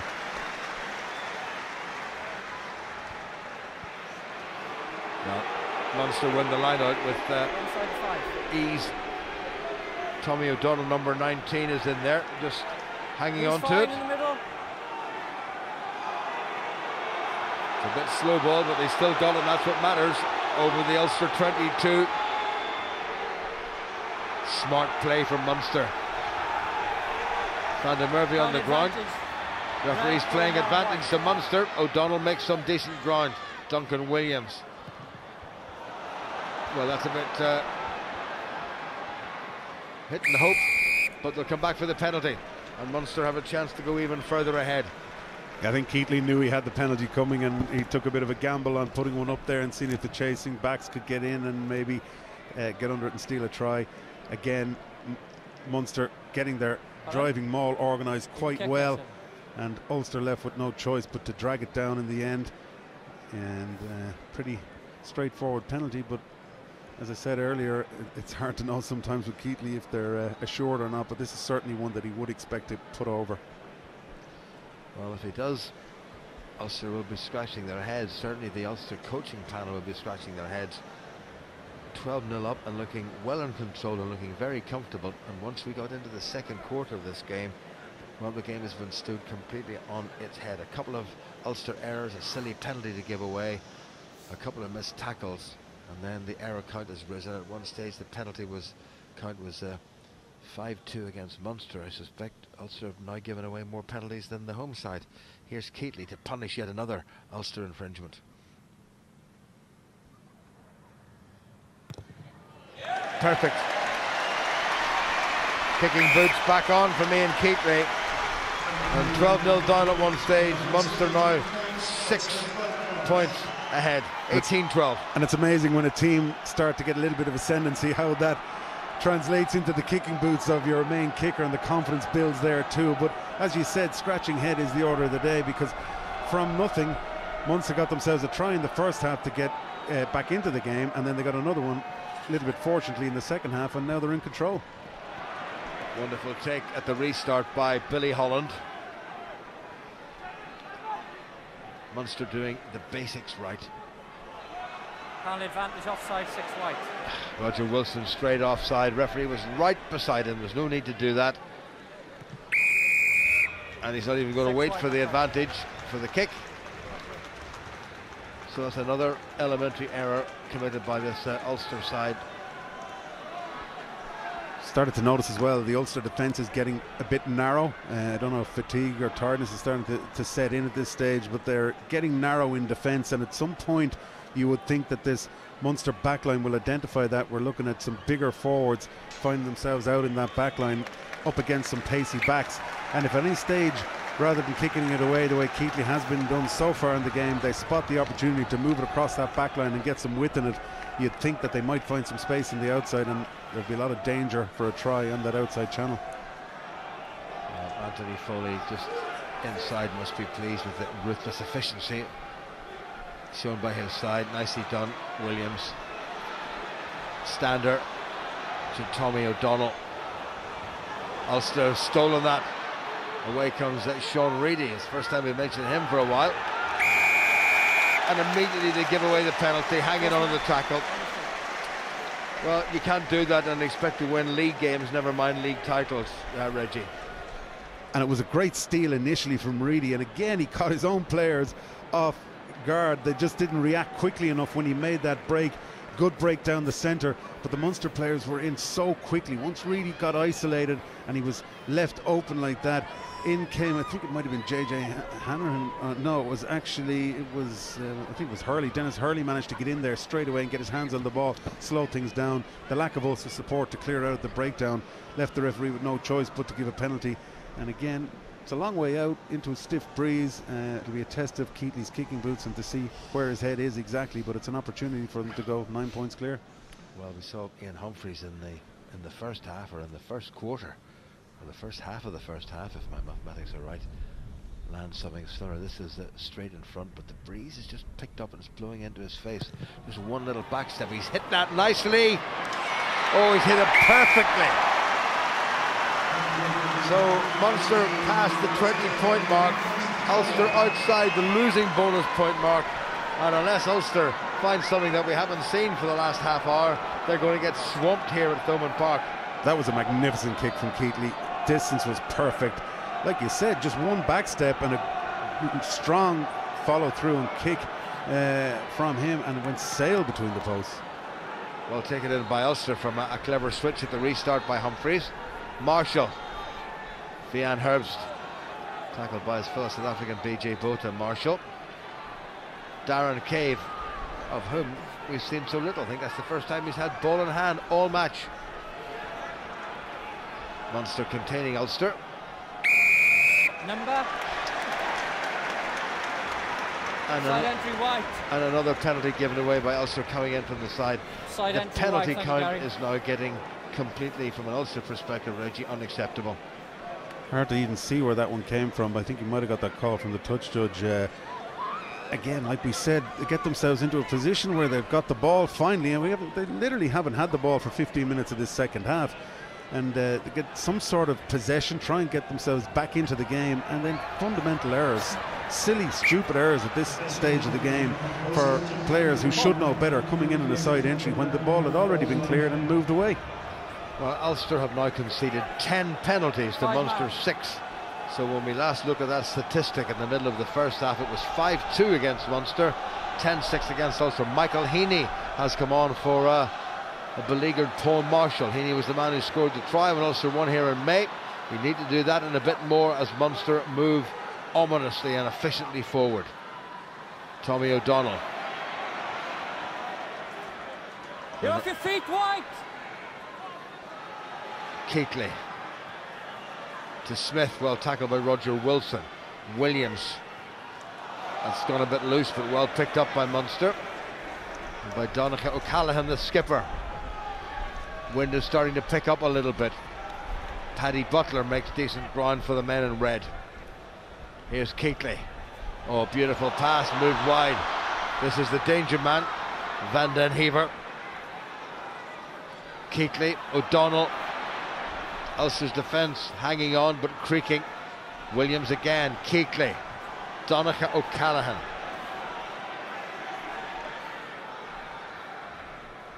And again it's Keighley. Hanrahan, wee bit of space in behind Gilroy. Managed to gather it, and he's got himself out of trouble, or has he? Back into trouble again.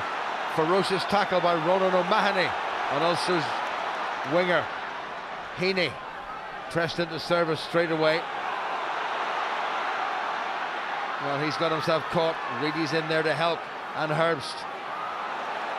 Gilroy. Munster squeezing the life out of Ulster at the moment. Heaney with a clearance kick, hasn't found his touch. Good tackle by Stuart Olding on Van den Heever. Butler got it away. Munster back in quickly, clearing out Keatley. Dennis Hurley. Munster keeping possession. Duncan Casey, well tackled. Bolter goes in to help. Picked up by O'Donnell yet again.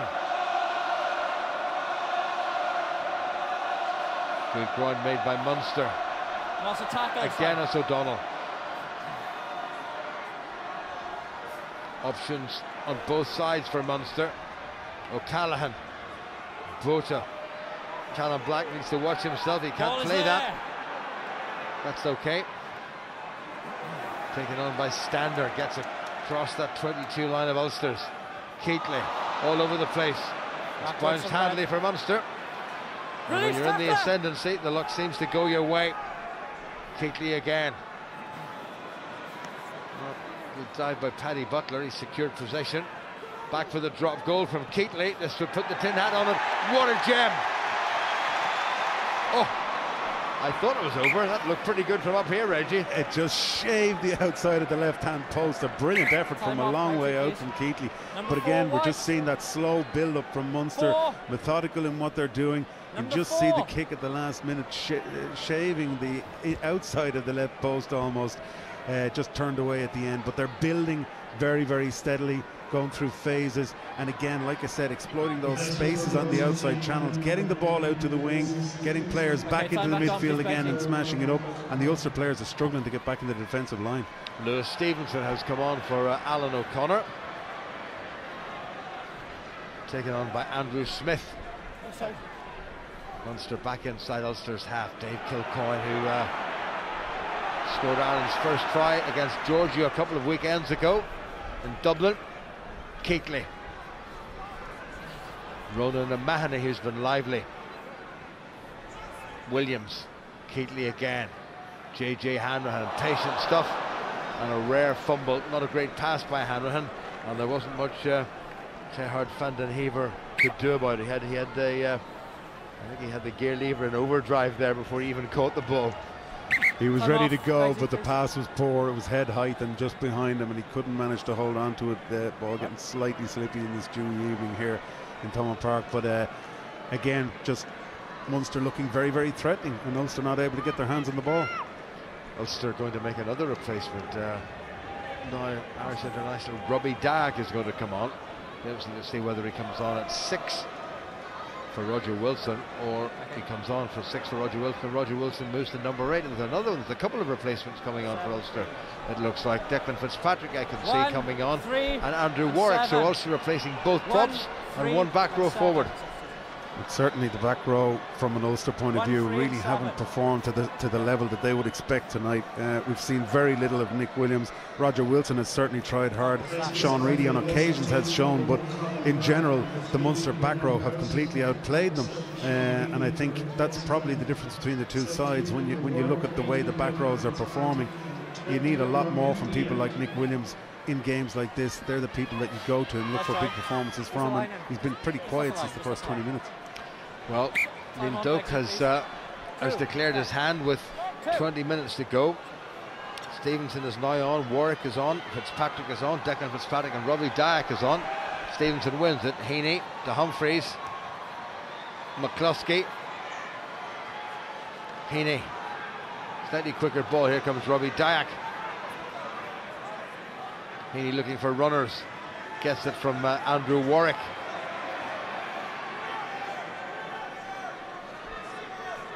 Heaney again. Dyack does well. He gets across that 10-metre line. Much better now from Ulster. The replacements seem to be working thus far. Best missed out is McCluskey. Thought about the pass. Well closed down. Good tackling by Dennis Hurley. Paddy Butler was in there as well. Munster have slowed it all down. Williams, a rare carry in this game. Humphreys, back to Dyack.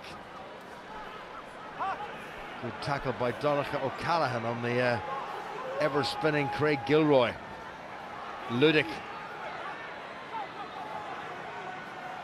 Dyack again, he's been involved every 10 or 15 seconds since he came on. How productive was that going to be? Rory Best, again, steps back inside, nicely set up by Ireland's most capped hooker. Dyack again, tackled by his fellow South African and former teammate, BJ Botha. Heaney, better. Good pass, Williams out wide. In fact, it's Ludick. I keep confusing him for some reason. Both wearing the black shorts underneath their own shorts. Don't know if Ludick would be too happy with that confusion. Absolutely not. Good defence once again by Munster. Ulster still trying to get across that 22. And that definitely was Williams. Now it's Heaney, Darren Cave inside to McCluskey. Donnacha O'Callaghan puts in the tackle. Heaney, better by Ulster. Here's Humphreys. Good stuff by Cave. Nothing, play. Play on. It didn't touch Rory Best's hand. May just come off his toe tip. Still there for Ulster. Lewis Stevenson. All the pressure now coming from the men in white. Williams just avoided the first tackle, which was by Andrew Smith. Slow ball though for Ulster. Now Humphreys had a little sortie himself. Good Munster defending though. O'Donnell is in there doing magnificent stuff, and he's turned it over. And Duncan Williams gets it away. It's going to be an Ulster line-out. But Munster were patient and they did their job well. 17 minutes remaining. They organised the defence very well in the end and managed to get that steal, but much better from an Ulster point of view. 13-14 phases there. We spoke about the importance of the back row being involved. Robbie Dyack was involved in 5 of those carries throughout that 13 phases. Strong carries. Nick Williams involved in 3 of them. There's 8 where your back row are involved, and the difference that makes in terms of going forward. And in the end, they just ran out of steam a little bit, but great defensive work from Munster and a great steal in the end to relieve pressure from them. But certainly Ulster getting themselves back into the game, and they need to be on the scoreboard next to leave themselves with any chance to try and come into this game. Rory Best just getting a little bit of treatment there. I think there's a little nick in on his eyelid. They just smeared some Vaseline on it, so he's fine. Ulster's line out. Bit untidy. Heaney, Roger Wilson. You heard someone sneeze there. That was me. Williams fills it. A rather ribald cheer from the Munster fans for their former player. Andrew Smith makes a decent bit of ground. Get away too. Advantage. Oh, advantage. Rory Best has been penalised, and here goes Keatley. Bit of holding on in the middle of the park there by Munster. This has gone wide. Advantage is over, but Munster taking advantage. Look at the pace of Van der Heever. Here goes Keatley. No slouch himself. This would just clinch it for Munster if they can squeeze a try out of this situation. Referee's got the hand out for another penalty to Munster. They really have upped the tempo since about the 21st minute, and Ulster have had very, very little in the way of response. Hurley is in there. Williams to the far side. Little chip kick through. This could be interesting. Hanrahan, he's got it!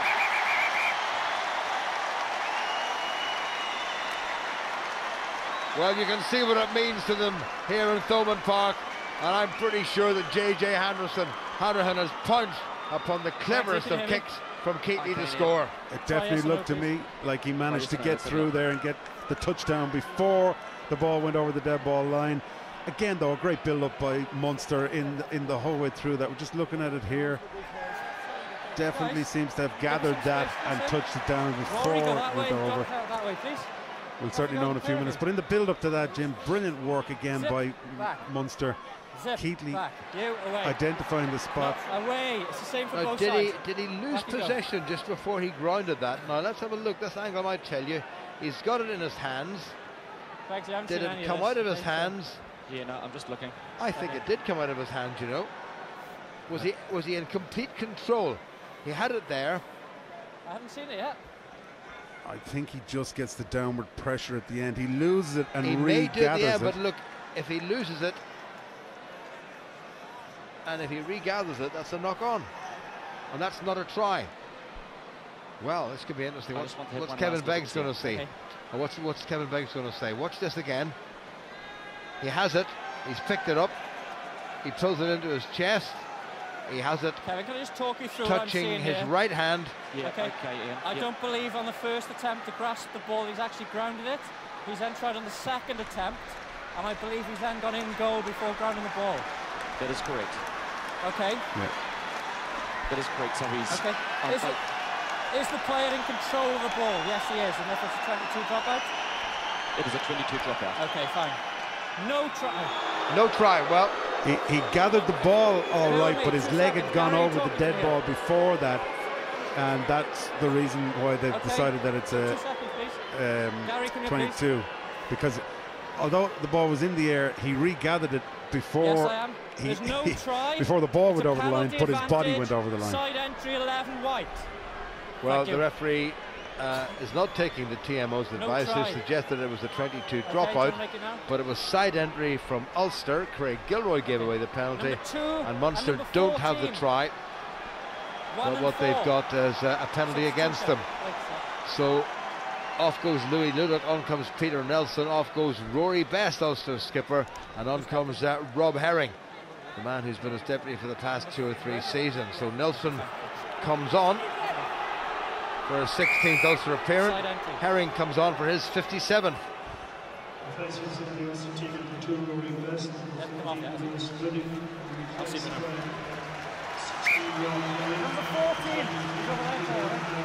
Time off, Begsy, please. Well, there's all sorts of shenanigans going on here, and the upshot of this is that Munster have kicked to the corner, and Donnacha O'Callaghan has called for a line-out.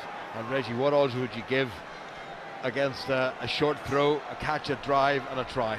You think you're going to see them all? Yeah, I think there's a good chance that could be on the cards. Does day follow night?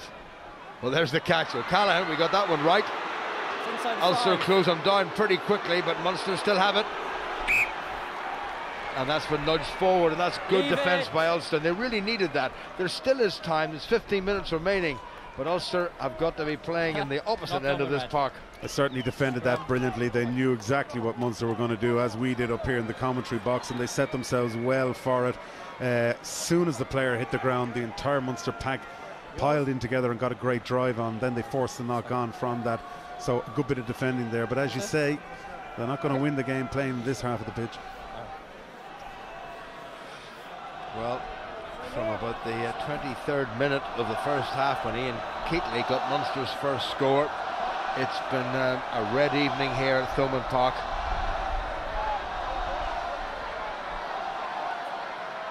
Billy Holland and Donnacha O'Callaghan in the Munster second row. A happy home supporter. Munster a couple of points away from a losing bonus point. Set. Well, Declan Fitzpatrick needs to be careful, because he took that scrum straight to the ground, and the referee has given him the benefit of the doubt against Dave Kilcoyne. Okay. Both of you higher. Completely changed Ulster front row with Andrew Warwick on the loose head side, the far side, Rob Herring, and Irish international Declan Fitzpatrick on the near side.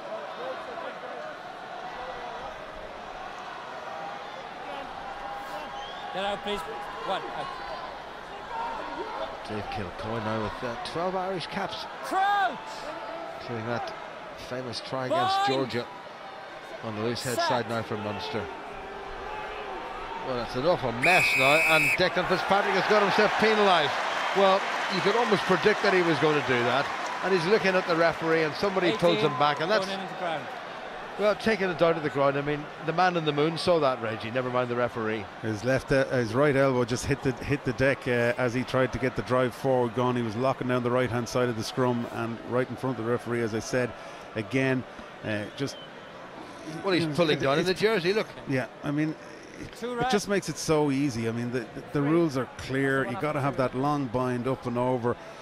I know how difficult it is in that tight head position. You've got to try and lock your right shoulder down, but when you're clearly pulling down on the jersey and then your elbow is the first one to hit the deck, it just leaves the referee with no choice.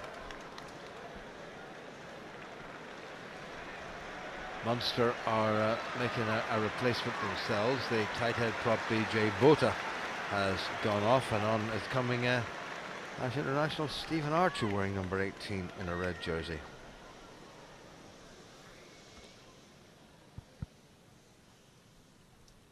Just to put 12 points between them. Keatley hasn't missed in the second half so far. Very nearly landed a drop goal as he got another penalty.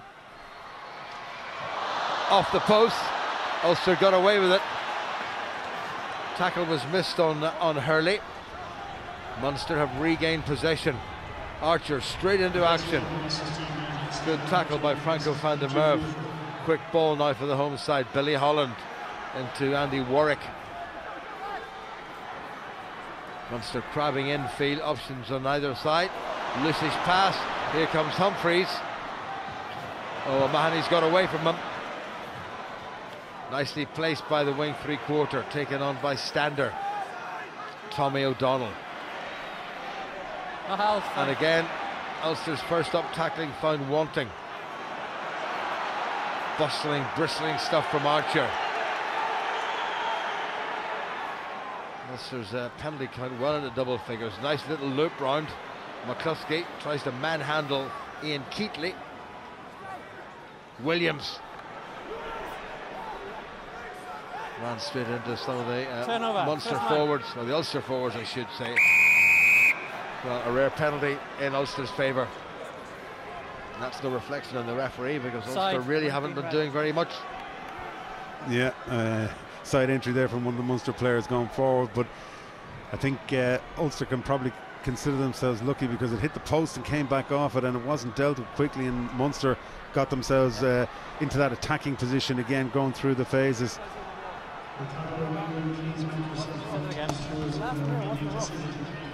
Well, next weekend it's back to BT5.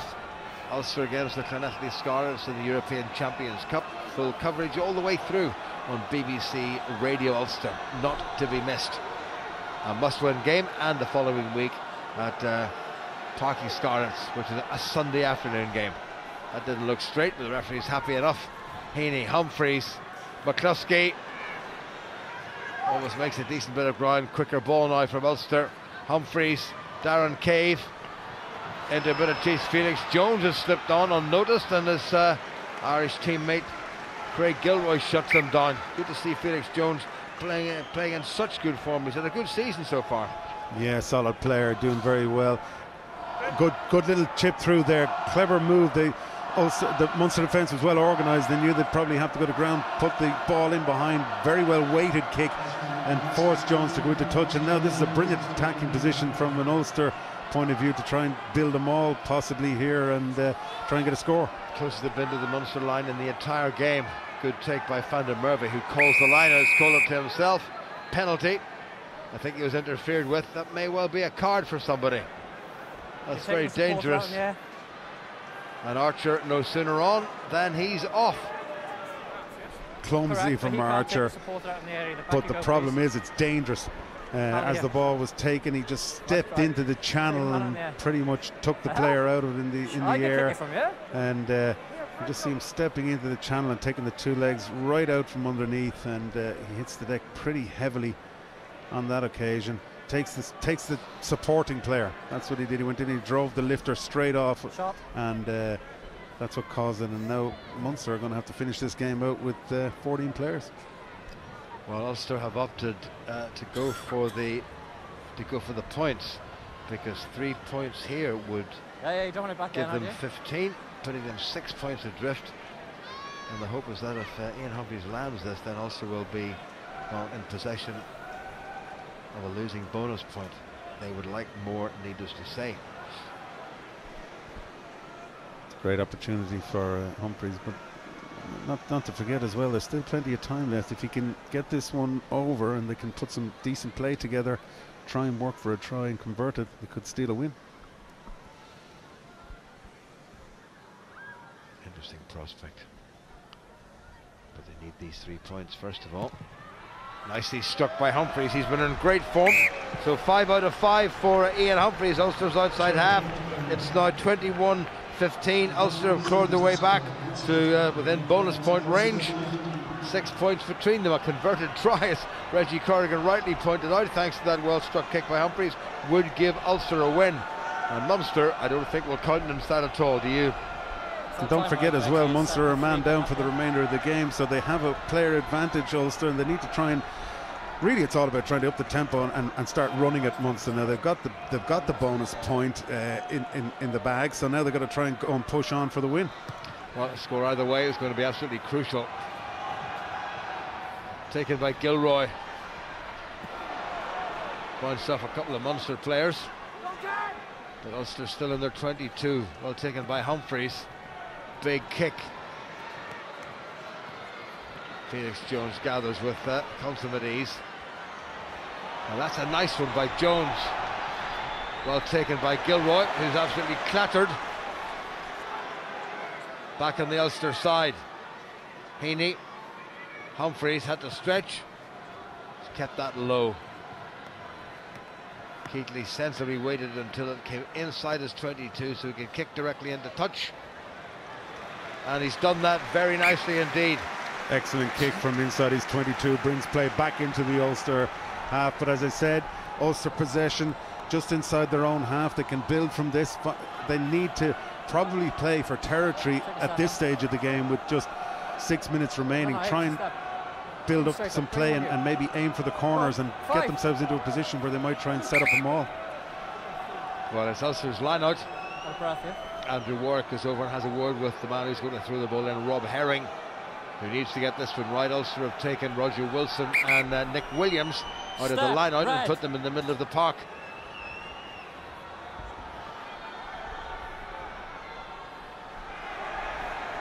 Heaney kicks for Peter Nelson to chase. Felix Jones underneath it, tries to spiral away. That's good work by Nelson, but he's got to get out of it. Ulster looking for the turnover, which they haven't managed. Now it's outside the Munster 22. Referee's telling them to use it. Will they try and set it up through O'Callaghan? No. Duncan Williams. Nelson. Stuart Olding. Wee bit too delicate. That's gone into touch. We have under 5 minutes remaining, and Ronan O'Mahony quite happily lets that go in, and it's going to be a Munster throw. Well, Munster are just going to try and play damage limitation at this stage and run the clock down and take the win with the loss of that player. They don't want to give Ulster an opportunity to maybe sneak that try and get the win by a point, so they'll just be trying to close this game out at this stage. Not a bad effort to put that ball in behind from an Ulster point of view, but they need to put pressure on this line out. Again, Munster shortened the line out. O'Callaghan, as he called it to himself, that's gone over the top. That's very bad for Munster. Rob Herring thought about giving it, and there was nobody close enough to him. He didn't want to risk the pass. Heaney, well taken by Dyack, nearly took his head off, but he's kept the ball in possession. Heaney again, now Humphreys. Cave has a little go himself. McCluskey tried to loop round. Oh, that's bad work by Ulster on the ground. Knocked on by Munster. Referee playing advantage. Peter Nelson caught just outside the 22. Munster do release. Humphreys. Gilroy. Oh, he's got away from a couple of tacklers. Advantage is now over. Advantage is over, says the referee, so Ulster have to take it on themselves. Roger Wilson. Heaney. Franco van der Merwe. Just over 3 minutes remaining. Munster looking for a turnover, which they haven't managed. The ball was on the ground. The ruck had been formed, and Ulster get the put into the scrum. And remember, Munster are a man down. They'll have to take off a back row forward and bring on BJ Bota, which is what's happening. And that'll create pressure off this scrum when the back row decide to go, because there'll be no number 8. They'll have to have a wing forward on either side. So the scrum has already been strong from an Ulster point of view and putting pressure on the Munster players. So you'd expect there'd be a pretty decent nudge coming on here. Munster are going to have to work extremely hard in these last few minutes, and a really good opportunity for Ulster to actually go on, build through some phases off this and possibly steal a win. Well, the clock has stopped with 3 minutes to go. 6 is already gone. Somebody said that red 6 was going off, but Robin Copeland has already left the field, so they'll have to make up their mind which of the back row forwards has to go. It's going to have to be Paddy Butler, I think. Off he goes. You have to control this engagement, okay? You can't go looking for that nudge either. All right? The referee's having a pretty strong word with the Ulster front row about what they're going to have to do at the engagement. They can't be too aggressive. Munster's replacement, Andrew Smith, got a bit of a bump, but he seems to be fine again. And Duncan Casey's getting a mile and a half of tape wrapped around that head of his. Well, we're in for a very interesting finish here. Munster with the scrum. Time on, Bexley, please. But they're down to 7 forwards. And Ulster need to put the squeeze of squeezes on without, as they did the last scrum, giving away a silly penalty.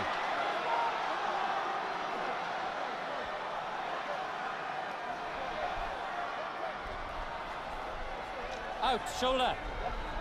Robbie Dyack. Crouch. Nick Williams, the last man to go down for Ulster. Bind. Munster don't have a number 8, and it's Ulster scrum. Well, what's going on there? Look at that, and it's a penalty against Munster this time. So what will Ulster do? Will they go for the corner? They may well go for another scrummage. No, it's going to be the corner. Ian Humphreys has the ball in his hands. There's still time, but there's just over 2 minutes remaining. Well, there's a bit of dithering going on there, and they have to get this into touch and start playing a bit of rugby. Not the greatest kick in the world, but it won't matter. It's a good decision to go for the corner here and get a line-out maul set up. They've got the extra man in the forwards. They did well at the last line-out, so very, very good opportunity. Well, they've done the first bit right. The throw was good, the catch was good. Here comes the drive. Roger Wilson is in there. Ulster driving forward. Herring's in front of him. Here goes Roger Wilson. Can he get over in the corner? The ball has gone down. The referee will probably have to go upstairs. I'm not sure whether the try has been scored or not. Impossible to see. And he's going straight up to Kevin Beggs. I think the touch judge on that side, Gary Conway, is saying he might have been held up. And again, it's getting a little bit fractious.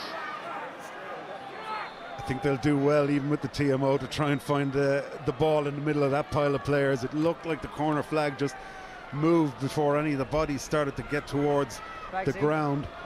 Great drive, great setup, well organised, but Munster may just have managed to get in there and drive it towards the touchline. Might get a view from this.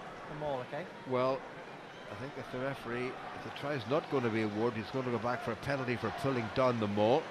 Impossible to see from there who's got that ball down. Rob Herring's in the middle of all of that. Let's have another look at it. It's Roger Wilson at this point has the ball at the back of all that. Now what happens thereafter? Is that down? I couldn't possibly comment. This is probably the best angle. Just see it on the right hand where he reaches, but you can't see a grounding. All you can see is that the flag has gone down. You can't see if it's hit. But that doesn't really matter, to be honest, anymore. No. So the flag's not important. But we now can't there's see. the ball there. Is it down? Ooh, if the camera just moved over that other way, I think it's maybe going into touch and goal. But I think there's certainly going to be another penalty for Ulster, and there is time for another line out. And if they can get close, who knows? Penalty for 4 pulling down the maul, okay? Yeah, the referee say to the Ulster skipper Roger Wilson, if it's not a penalty. The ball was not grounded, so you can go back for your penalty. Okay. The ball has not been grounded. No try. I go back for the penalty, pulling down the maul. Penalty to Ulster, no try. Another chance for Ulster. Humphreys has got to get this even closer if he can. More of the same from an Ulster point of view. They had good setup on that last maul. They need to get the line out exactly right. Don't try anything over elaborate. Just get the ball down, get the setup right, be patient, work together. Munster a man down. Every opportunity to get that score. Coming into the final minute. Ulster do it again. Van der Merwe. Here comes the drive. Here comes the drive. Now can they keep it controlled? Lewis Stevenson looking for his first Ulster try. Munster have held them up. Nick Williams against his former team. I think he's got over. Again, the referee's having a good look. Has he given the try? He's got the hand up. He's got to go upstairs again. He was right there as it went over initially, and you could see he couldn't make a decision. He's going to have to go back upstairs again to see. It looked like Munster players were piling in. Well, that's interesting now, because he said, is there any reason why I can't award the try? Which means the odds are stacked in Ulster's favour. And are we going to see the most amazing Ulster smash and grab here in Limerick? Nick Williams, the former Munster player. Well, that's a try. There's a man got the hand under, but I think he's got it down. Here goes Williams. Well, dearie me. You know, so much of Ulster's season could rest on this. It may be held up. If it is held up, it's a 5-metre scrummage to Ulster, which they won't be unhappy with because they have that extra man advantage. But if the penalty is given, it brings them within 1 point with the conversion to come. Okay, Kevin, go ahead. There is no reason you cannot award a try. The try's been given. There is no reason why the try can't be given. And Ulster have scored a try in the last minute of this game with the conversion to come. Kevin, can I have a time check, please? Okay.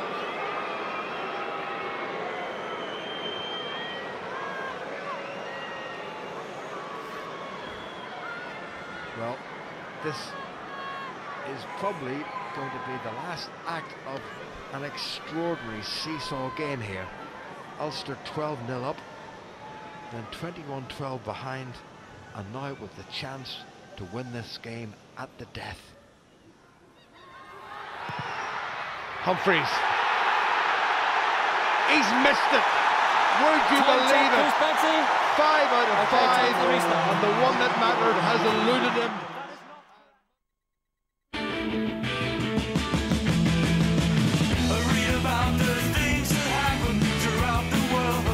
Dear. Well, Ian Humphreys will have dreams about that, and they won't be sweet dreams. But Munster still it's time, but he cannot kick it with the points. The referee's just told Ian Keatley and told Donegal Callan that it can't be kicked directly into touch.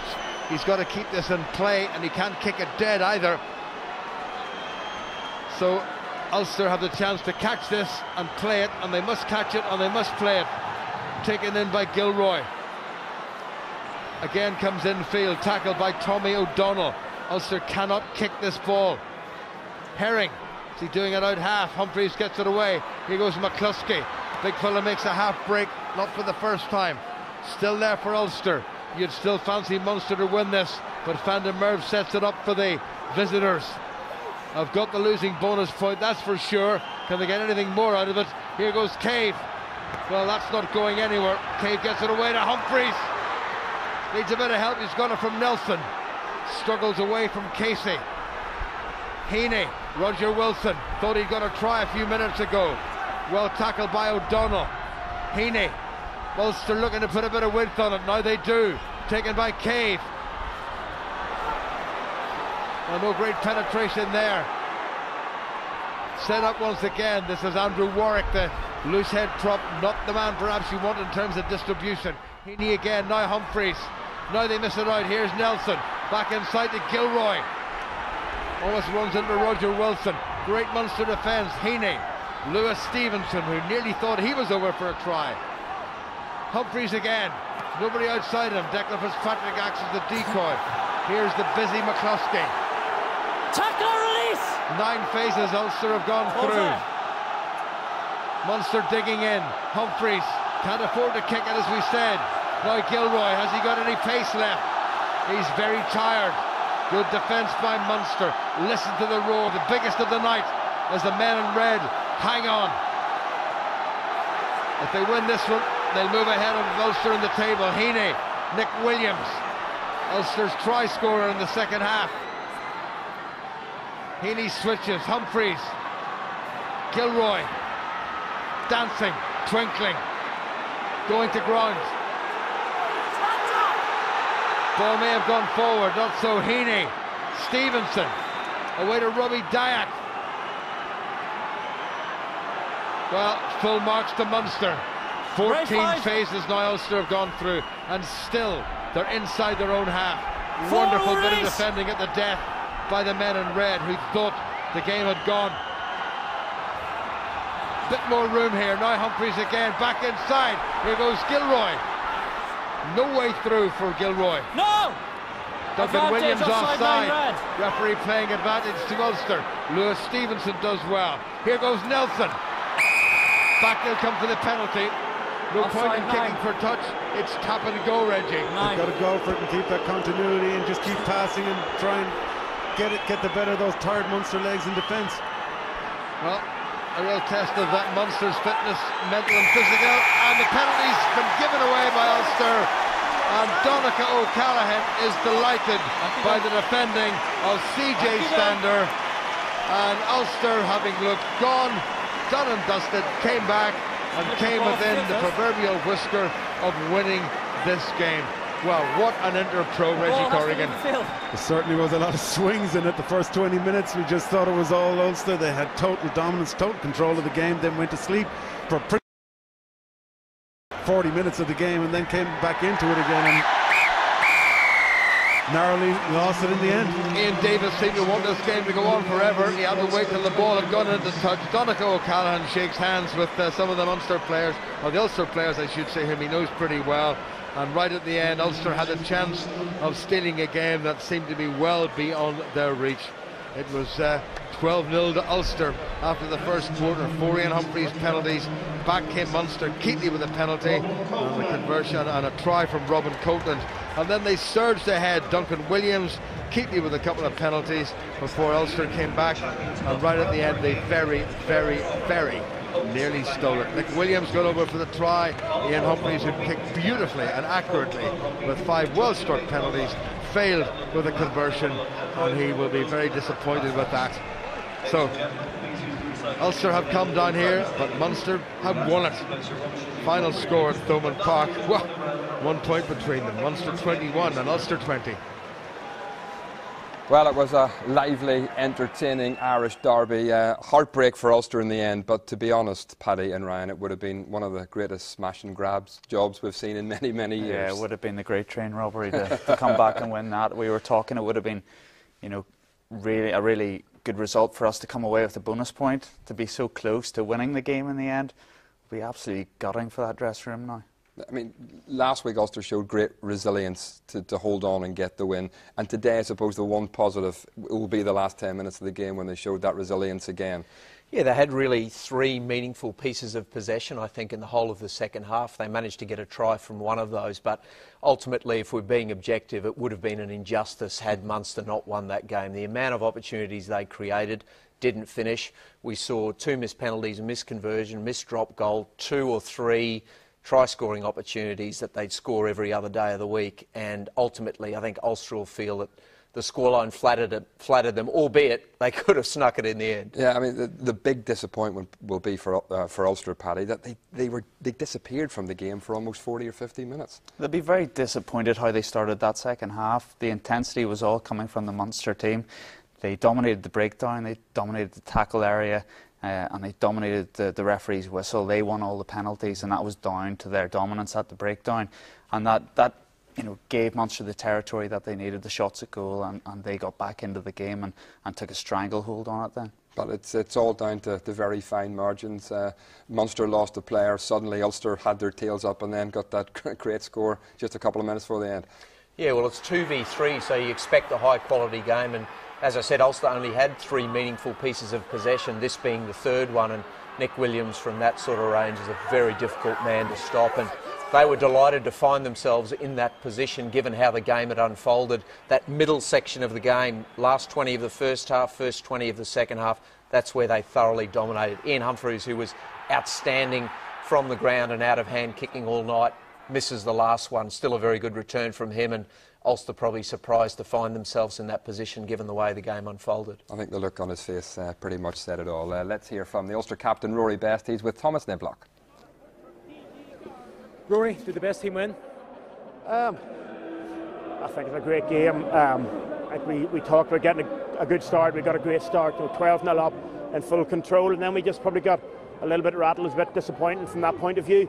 They're a good side. They fought their way back into it, but I think credit to the boys at the end. We fought our way in, and we got back with an opportunity to win at the end. I think it's disappointing for us to have lost that. I just think that there was a little bit of the referee in the breakdown at the start of that second half that we'll have to take a look at it, but we'll not be happy with. What particularly? Especially that last penalty. You can't make a tackle, stand there and block our cleaners from cleaning out the guy on the ball. That's just a straightforward penalty for us in front of the post. And I think when you come away from home and the tide turns like that a little bit, especially sort of in that middle 40 minutes, it's disappointing. But like I say, you have to give all credit to the boys. Fought their way back in, and from 9 points down to give ourselves an opportunity to win it. It was a tough kick, and Ian's disappointed, but he orchestrated play unbelievably well to get us into that position to score the try. It was a wonderful start from an Ulster perspective, 12-0 up, and then eventually it took right until the very end before Ulster got back on the scoreboard again. That must be the most disappointing aspect. Yeah, I think it is. Like I say, we just, our discipline let us down. A few silly penalties, a few silly system errors that give them line breaks, and probably at 12-0 give them a bit of life, give them a bit of hope. And I think from our point of view, we'll take a look at that. You come away from home, you have to be really, really solid defensively, and I just think that we probably let a few of their big players into the game by missing tackles and bouncing off and soaking tackles. You mentioned Ian Humphreys. These are the margins by which you win or lose games. He'll be disappointed to have missed that kick. I think Ian is an unbelievable goal kicker, so of course he will, but like I say, he got us in that position to score the try. He marshalled the start of the game unbelievably well. He's a perfectionist, like we all. We all make mistakes. By no means are we going to hang one man out for that. Like I say, you got to look at all the good stuff we did as a team, and he pulled the strings for us to do that. We're not going to make any comments about that. I know he'll be disappointed, but that's the sort of professional he is. He expects to get every kick no matter where it is.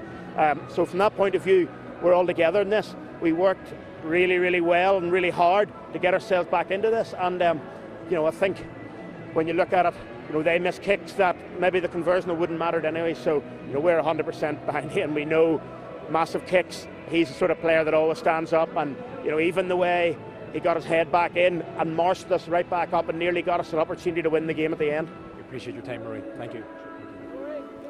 Well, let's take a look at the Guinness Pro 12 table. With that win, Munster leapfrog Ulster and the Ospreys still to play this weekend, the Ospreys. But for the moment, Munster are top of the table, but Ulster still in a healthy second position. Does Rory have a point, the referee, at the breakdown tonight, do you think?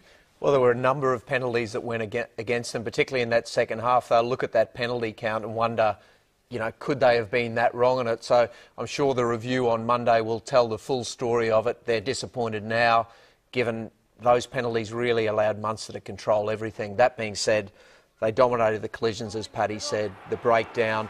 They were really positive in their play. That gave them, the possession gave them the ability to dictate where the game was played. And they got all the basics right. But a high penalty count from Ulster, which was absolutely crucial in that second half. It contributed to it, no doubt, but at the end of the day, Munster will be disappointed with the margin of that win. Clear that they could have had a huge number of points on the board through the missed opportunities. And a lot of these at the breakdown are very subjective decisions. They could go either way on a number of counts. Ulster obviously disappointed with the way that interpretation was. It was a sort of very untypically Munster performance tonight, wasn't it? Yeah, they actually created a lot of try-scoring opportunities through their backs. I think that dominance of the pack, certainly in the second half and at that breakdown, was complemented nicely by Keatley and how he orchestrated the backs, and they created quite a few opportunities, which they didn't end up taking, and kept Ulster in the game. A lovely break. This ended up being the first Munster try. Again, I think the right strategy in Ulster's defence to come out of the line and try and stop the ball, but when you have two men in the tackle, that ball has to die, and he managed to get the offload and get the first score. They scored two great tries, but they could have scored at least another three. Yeah, easily, and they were fine margins, which Paul Marshall goes in there to disrupt and looks as though he's doing the right thing, and then does well to actually get back and be in a position to affect the tackle, but Williams a brilliant finish there in handing off and going into the corner. And we said at half-time, if you turn over possession, you give away penalties and you miss first-up tackles, you don't win at Thomond Park, and that's ultimately what happened to Ulster in the second half. One last incident just for you to take a look at. Referee missed it. Donica O'Callaghan kick on Stuart Oling. Malicious or not, do you think? Well, it's something that's coming into the game a lot. Whenever players are on their feet and inside of rucks, they try to kick the ball out of the ruck and disrupt the ball. It's pretty close to Stuart's head there, and Donica makes more of a contact with the head, and it goes back to the you're having to care for the fellow players. Like Jared's sending off in the quarter-final, he had to take care of the player in the air. I think Donica has to look after the player on the floor there, and he can't be just kicking willy-nilly and smashing somebody in the head. Yeah, that said, you know Donica pretty well, and I'm sure you'd give him the benefit of the doubt with the ball being around there. So I think I don't know that there'll be too much more action taken on it. But if there's a duty of care to a player in the air, certainly there's a duty of care to the player on the ground as well. Okay, Paddy, Ryan, thank you very much indeed. Great game tonight. Hope you enjoyed it. Tonight we will leave you with some memories of the great Jack Kyle, who died today at the age of 88. Bye-bye.